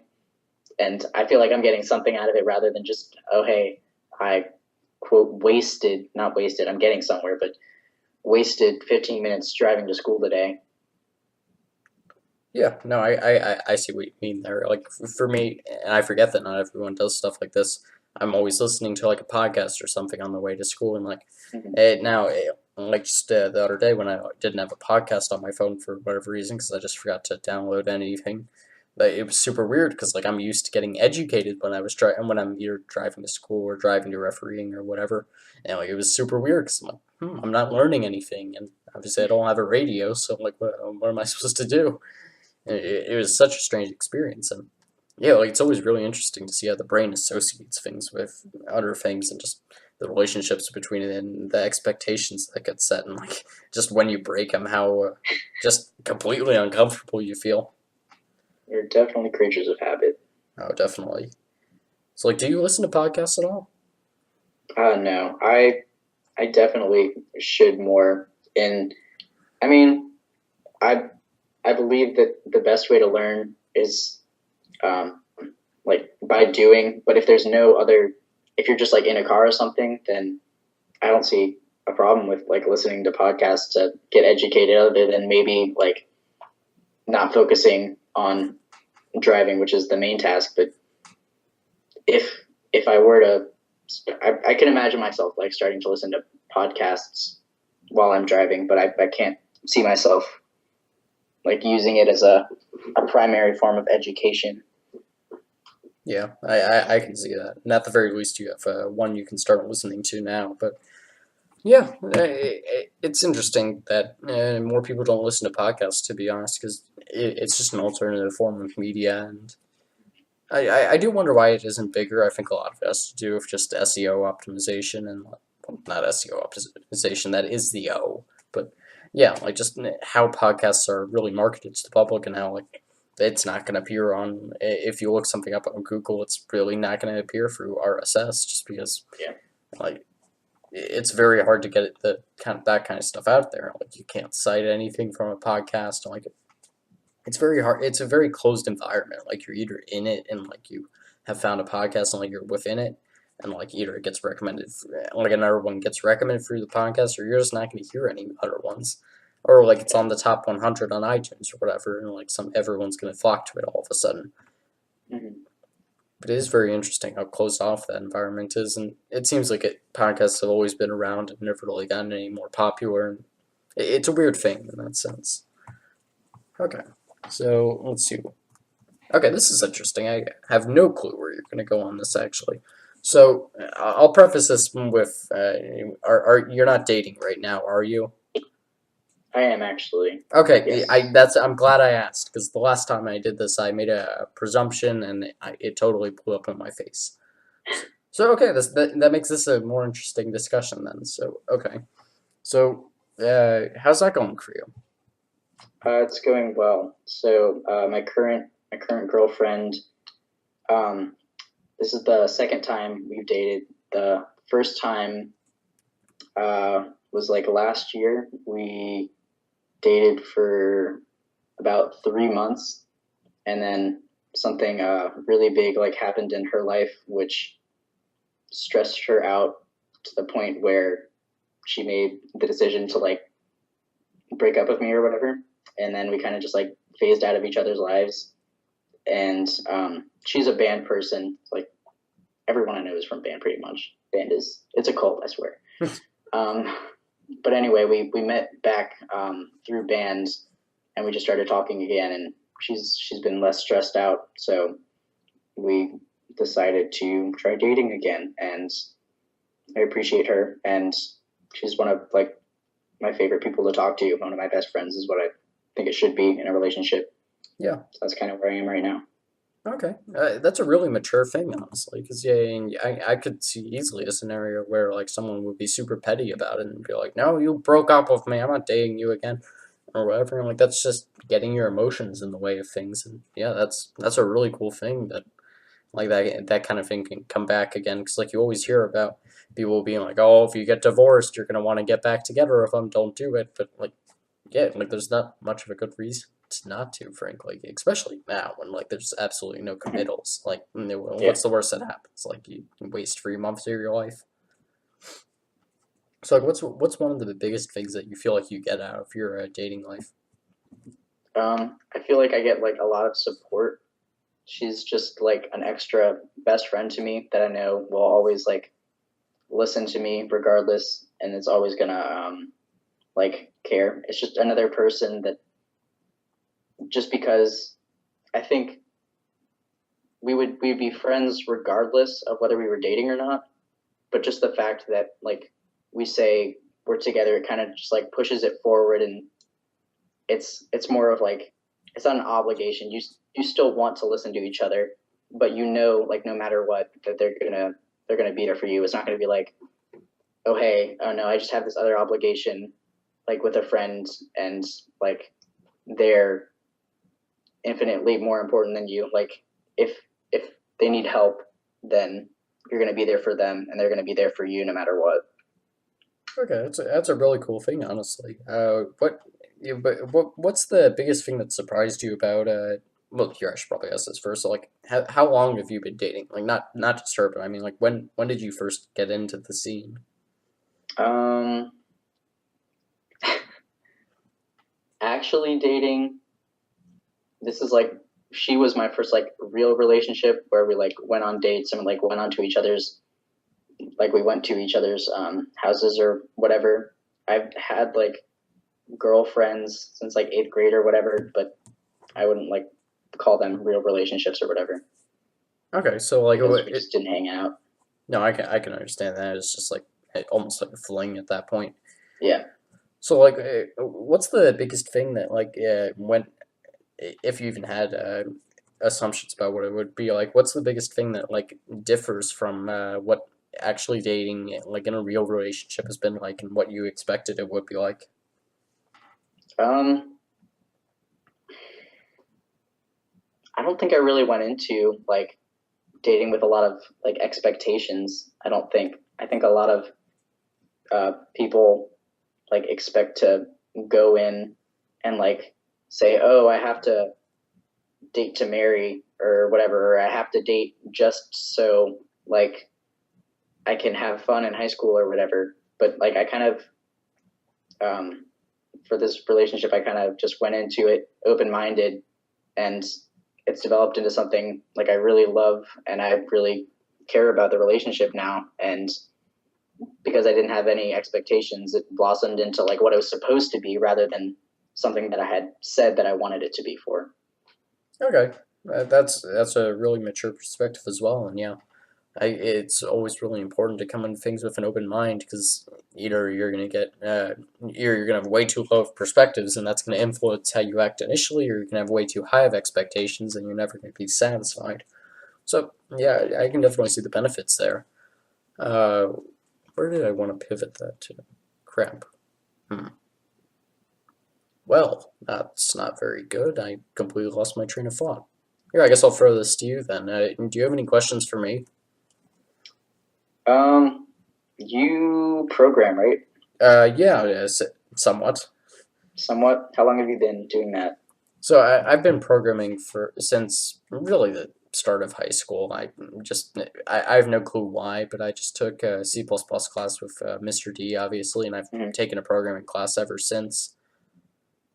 Yeah. So I just started like very very recently, like within the last week. Oh wow. I started going onto like this course on edX. It's pretty much like a Microsoft like it's supposed to be like a 250-hour course, but my goal is to finish it like before I go to college, which is supposedly like 2 hours a day, which I don't think will be like too much of a commitment during the summer. So I'm hoping I can get it done. But anyway, I'm hoping to learn pretty much the basics of programming and learn Python and JavaScript by then. So I was just like kind of wondering like your experiences with it and what you've done with it so far and how much time you put into it.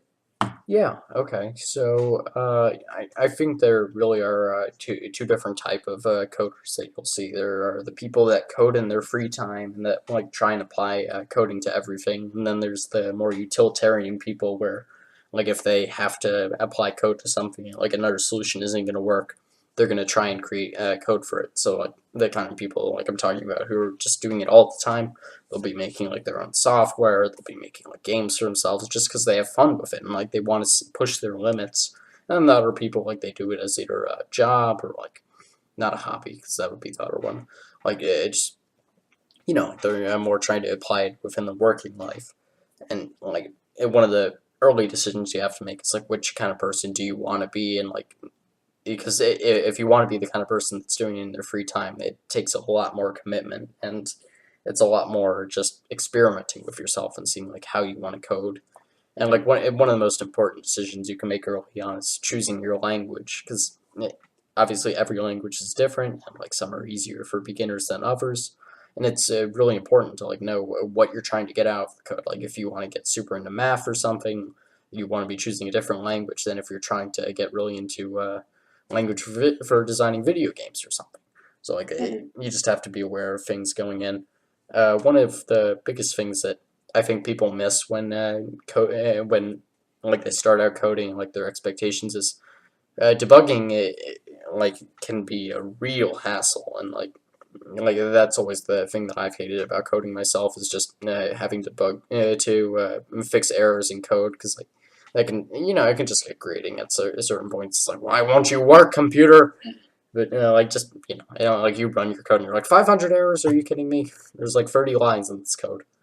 But but no, like overall, it's a really cool thing when it works. That I like to see. Okay, just based on stuff that I've only done and like that I've typed into the computer, I've just created this thing on the screen and it just performed this task that I could have never done myself, and it just did it in a couple seconds, and it was all because of me. And like that's a really self-fulfilling thing, so like it really empowers you. And yeah, if you want to get into coding, I would definitely strongly recommend it because it's so important in the workplace today. Like if you can tell somebody that you know how to code in Python, or like you can, I don't know, like you can do database management within SQL or something. That's an amazing resume boost. It's like back 20 years ago, if you said you could do Excel, like it's the same kind of thing, and like it just makes all the difference in the world and the workforce, and even just in what you feel capable of. Mm. So, what would you like recommend to someone starting out in like any language, just like as a general, like when you're starting to program, what like mindset would you recommend someone having? Yeah, mindset. Well, what are you trying to get out of coding? So for me, I'm pretty much looking at it as I've always kind of wanted to do it. I've never really had time to do it. I'm really interested in like the idea of creating things. I've always been into like I did Minecraft, I did Legos, all that good stuff. Um, so for me, I'm interested in creating things, and I also see the like impact that it will have. Me being like wanting to be an engineer later in my life, I see how important it will be to have knowledge in programming and how beneficial that'll be for me. Okay, so hmm. So I guess yeah, I would really recommend you get proficient in like two languages because I think that's a lot of problem that a lot of people run into when they start coding is they get really good at like one language, but then they get locked into that language and they don't want to move on. And one of the biggest things in actually coding in the workforce is you have to be able to move in between languages all the time. And like the biggest thing is understanding general concepts, not like the specific things. So like you might come into a workforce and like you're super proficient in let's say Python, C++, and Java and JavaScript, and this company only does C sharp for all their database management, and they want you to get proficient in that in a couple weeks and like get up to speed. So like it's all about just understanding how coding works and like understanding how programming languages work in general, not just how do you print something to the screen in X language, and like just I think you get what I'm saying. Like wait, like you Mm-hmm. have to understand how coding works, not how a given language works. But if you want suggestions on like languages you should be looking at, I would highly recommend getting proficient in LaTeX because that's essentially the language of math and engineering and programming. And then I would also recommend either JavaScript or C++ from there. You can do Python is just as good. It just comes down to how much you actually want to be creating your own things from there. Because I got the sense that like you'd be the kind of person that would be into like making a game or something. Mm-hmm. Yeah. Okay. So and then expectations. It takes time to get good. Yeah. You have to actually like I'm trying to think of an expression here. You have to appreciate the little things that you can do, like Mm-hmm. making a game where like you type things into the screen and like there's no graphics or anything, but the computer is responding to what you're doing. That's Mm-hmm. a win right there. Like you don't have to. Here, Rome wasn't created in a day. Let's say, like it's just something where you have to accept the fact that like you're learning it in the same way that like you would take a foreign language. You're learning something entirely new, and you're learning how to communicate it and get that computer to. You're learning to leverage that computer to actually do what you want out of it, and it's something that you just have to accept takes time and just be proud of what you can accomplish right now and be proud when you can do incredible things like actually understand how recursion works or you can create I don't know like create a stack or a queue like even that small thing is really cool after a little while of coding and I'm sure like the first time you create a GUI it's going to be one of the coolest things that you see and yeah just really appreciate what you'll be able to do and know that regardless of how much experience you end up mustering, any experience is super important to the workplace. Mm-hmm. All Cool. right, so Yeah. I think we dived far enough away from that train wreck that I ran into like 10 minutes ago. So I guess I could just start up on something new here. Okay, so I've got like two bullet points here left, and then I guess we'll call it after that. Okay. So within educational topics, do you have specific subjects that you most like reading and learning about? I'm really interested in like anything logical. Pretty much like if there's a new math topic, even if it's like over my head, I just kind of like hearing about it and like being informed and maybe being able to like make like a few connections in a super like complex topic that I might not be able to fully understand yet is really like exciting for me. And maybe there is like a simpler like logic puzzle or something there is that I can learn how to do. It's just kind of fun to test like my mental capabilities and see where I am like on a spectrum at any given time. Yeah, I can definitely relate to that. It's super cool watching those math videos that are you're just hopelessly under undereducated on it. Just like watching something like on a Riemann zeta function, and you're like, what is even going on here? Or like you're watching like a topology video where it's like, oh, okay, let's turn a sphere inside out or something, and like you don't even know what's going on. And like it's a really cool thing to just feel humbled by like all that's Mm-hmm. out there, and that's a really important thing. I feel like anybody, if they want to properly mature, they need to be humbled at some point. Because if you're just feeling like, hey, I'm the bee's knees and like I'm getting everything done and like I'm the best at everything that I do, you're not going to become a good person. You're going to either become an egotist or you're not going to be someone that challenges yourself. And you really need to be someone that's the opposite of those two things if you want to be a successful person. Mm-hmm. Unless you're just relying on whatever you happen to be born with, which some people do, but like you don't want to be that guy. So that's that. But I also love reading about logical things. I'm a huge logician. I love talking about the logic behind situations, and if not taking emotion out of things, just looking at it outside of that. And like, I love personally ranking things. So like, I'm a big top 10 guy, and just thinking about criteria and being. And like I'm not like someone that watches Watch Mojo all the time, but that's an example I'm sure a lot of people are familiar with.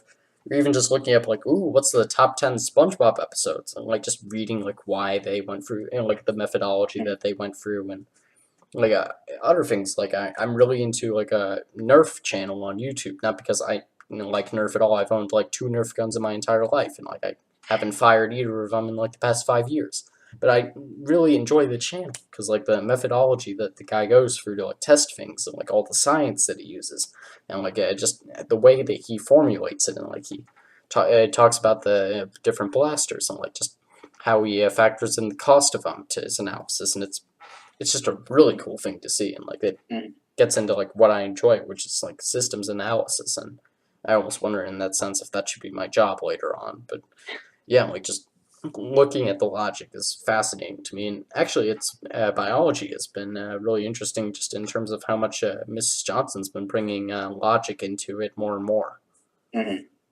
Yeah, I think the further you get into like any scientific field, the more it's gonna get into that, and the more you're gonna like understand the reasoning behind anything. Because yeah, freshman year there were a lot of questions and or a ton of questions, and of course even this year there's still like a lot of purveying questions. You're like, wait, why exactly is this happening? Like maybe chemically or why exactly? And of course, if you went in to study that in college, you'd eventually find out. And there's just those questions, and the further you get in, the more you'll be able to explain to yourself and everyone else. Yeah, and the more you'll realize that the questions never end. It just goes from having being able to ask someone the question to getting the response, "Hey, if only anyone knew." And Mm-hmm. like that has to be the most driving force there is for scientists. Just asking a professor a question and then them saying that nobody knows. Like, Yeah, that's a really strong thing. I have to imagine that's why a lot of people do get into research. And yeah, like that class has been so much fun this year because we've dived further and further into topics that like I didn't even know to think about. Like so, mm, like that stuff we did with chapter five. That was like the really crazy one that like we had never learned anything on before. I'd never even thought to think about that kind of stuff in freshman year, and learning about like the proton pump and like all of these different mechanisms that like, we didn't even think were factors in biological system, and it just makes me think about, geez, how much more stuff could we have done in like another semester of this class, and like yeah, how much is left in this body that we still don't understand. My God. So yeah, that's been a major factor in why biology's been one of my favorite classes this year. I think it's been one of almost everyone's favorite classes, yeah, just I think so. because Mrs. Johnson's such a fun teacher, and the subject is fun. Like biology is a hard sport, not sport, but oh, that's why. Because I was looking at my outline, I saw E League, not sport. It's a really fun subject to learn, and like, yeah, at some points, it's a lot of memorization. Like you got to learn your Krebs cycle. If you're taking field bio, you got to learn a bunch of different species, but a lot of it is just understanding the system behind things, understanding evolution, and like, wow, there's a bunch of natural mechanisms that are causing it, and like just Mm, if you look at it like a computer at some points, it's really cool to see like, okay, this was going to be the end state no matter what the inputs were, and yeah, like every time, like it's going to result in like every time life is going to go from like a cyanobacteria, and like obviously you got your lightning and your volcanic eruptions producing those, and it's going to end in a super powerful species like humans that are eventually going to exhaust themselves, and it's just going to repeat over and over again. And like it's just a really cool thing, and like obviously everyone is obsessed with life and understanding it because, well, we're a part of that system. Who wouldn't want to understand the world around them? But yeah, like it's just been a really fun class. yeah, I completely agree. Are you taking a college comp? I am, yes. Okay, yeah, then it's been almost the same thing for me because I know a lot of people complain mainly, just about like, oh, writing every day and like, oh, that sucks. But that's been huge for me this year, and it's been like in all my English classes in previous years, I always dreaded getting written assignments because like I'm not a big fan of writing for people, but just her getting me to write like every night or every other night, it's been really powerful. And like it's gotten me to like accept the fact that like you got to write, and like I've seen personally my writing dramatically improve from a point where I didn't know that dead words were a thing at the beginning of the year, and like using and button or as my only transitions to like always sprinkling new sentence structures in, throwing semicolons in where I can, using all the moreovers and consequently, and Hmm. just it's been so cool to see the development. Yeah, it's fun. Anything, you just got to practice it, and I've definitely seen that with my writing this year as well. Yeah, what was the biggest thing that changed for you?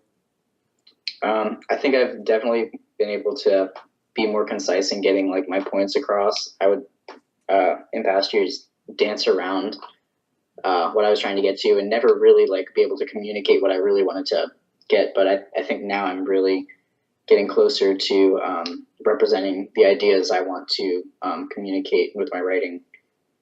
Okay. Yeah, that makes sense. And it's such an important thing to be able to express yourself both verbally and both written and sorry, both verbally and also writtenly. Or that didn't make sense. You get the idea. Like it's just important because like sometimes you're not gonna be able to talk to people, so you have to send them an email or whatnot. I think it'd be really cool if we could just have a class that's like just writing emails for dummies. It's like there's so many things that we don't learn in schools.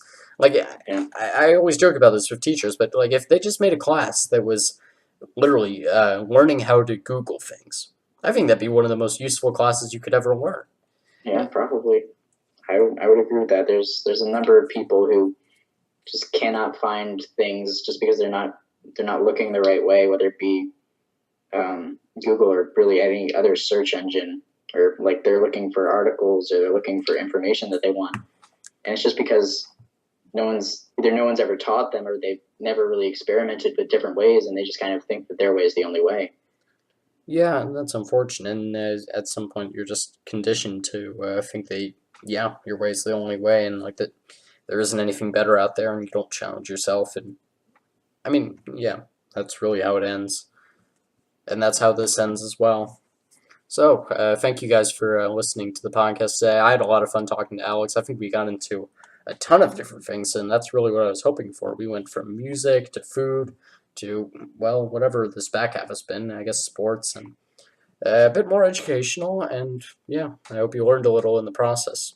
So if you enjoyed listening to the podcast, make sure to hit us up on iTunes, go to Topical Rationalizing the Monkey Brain, give us a 5-star review, please. That'd be great. Don't buy into that thing where you gotta actually pick a star. Don't give 4 stars. You gotta either give it a 1 star or a 5 star, but hopefully a 5. And give us a written review. Why not?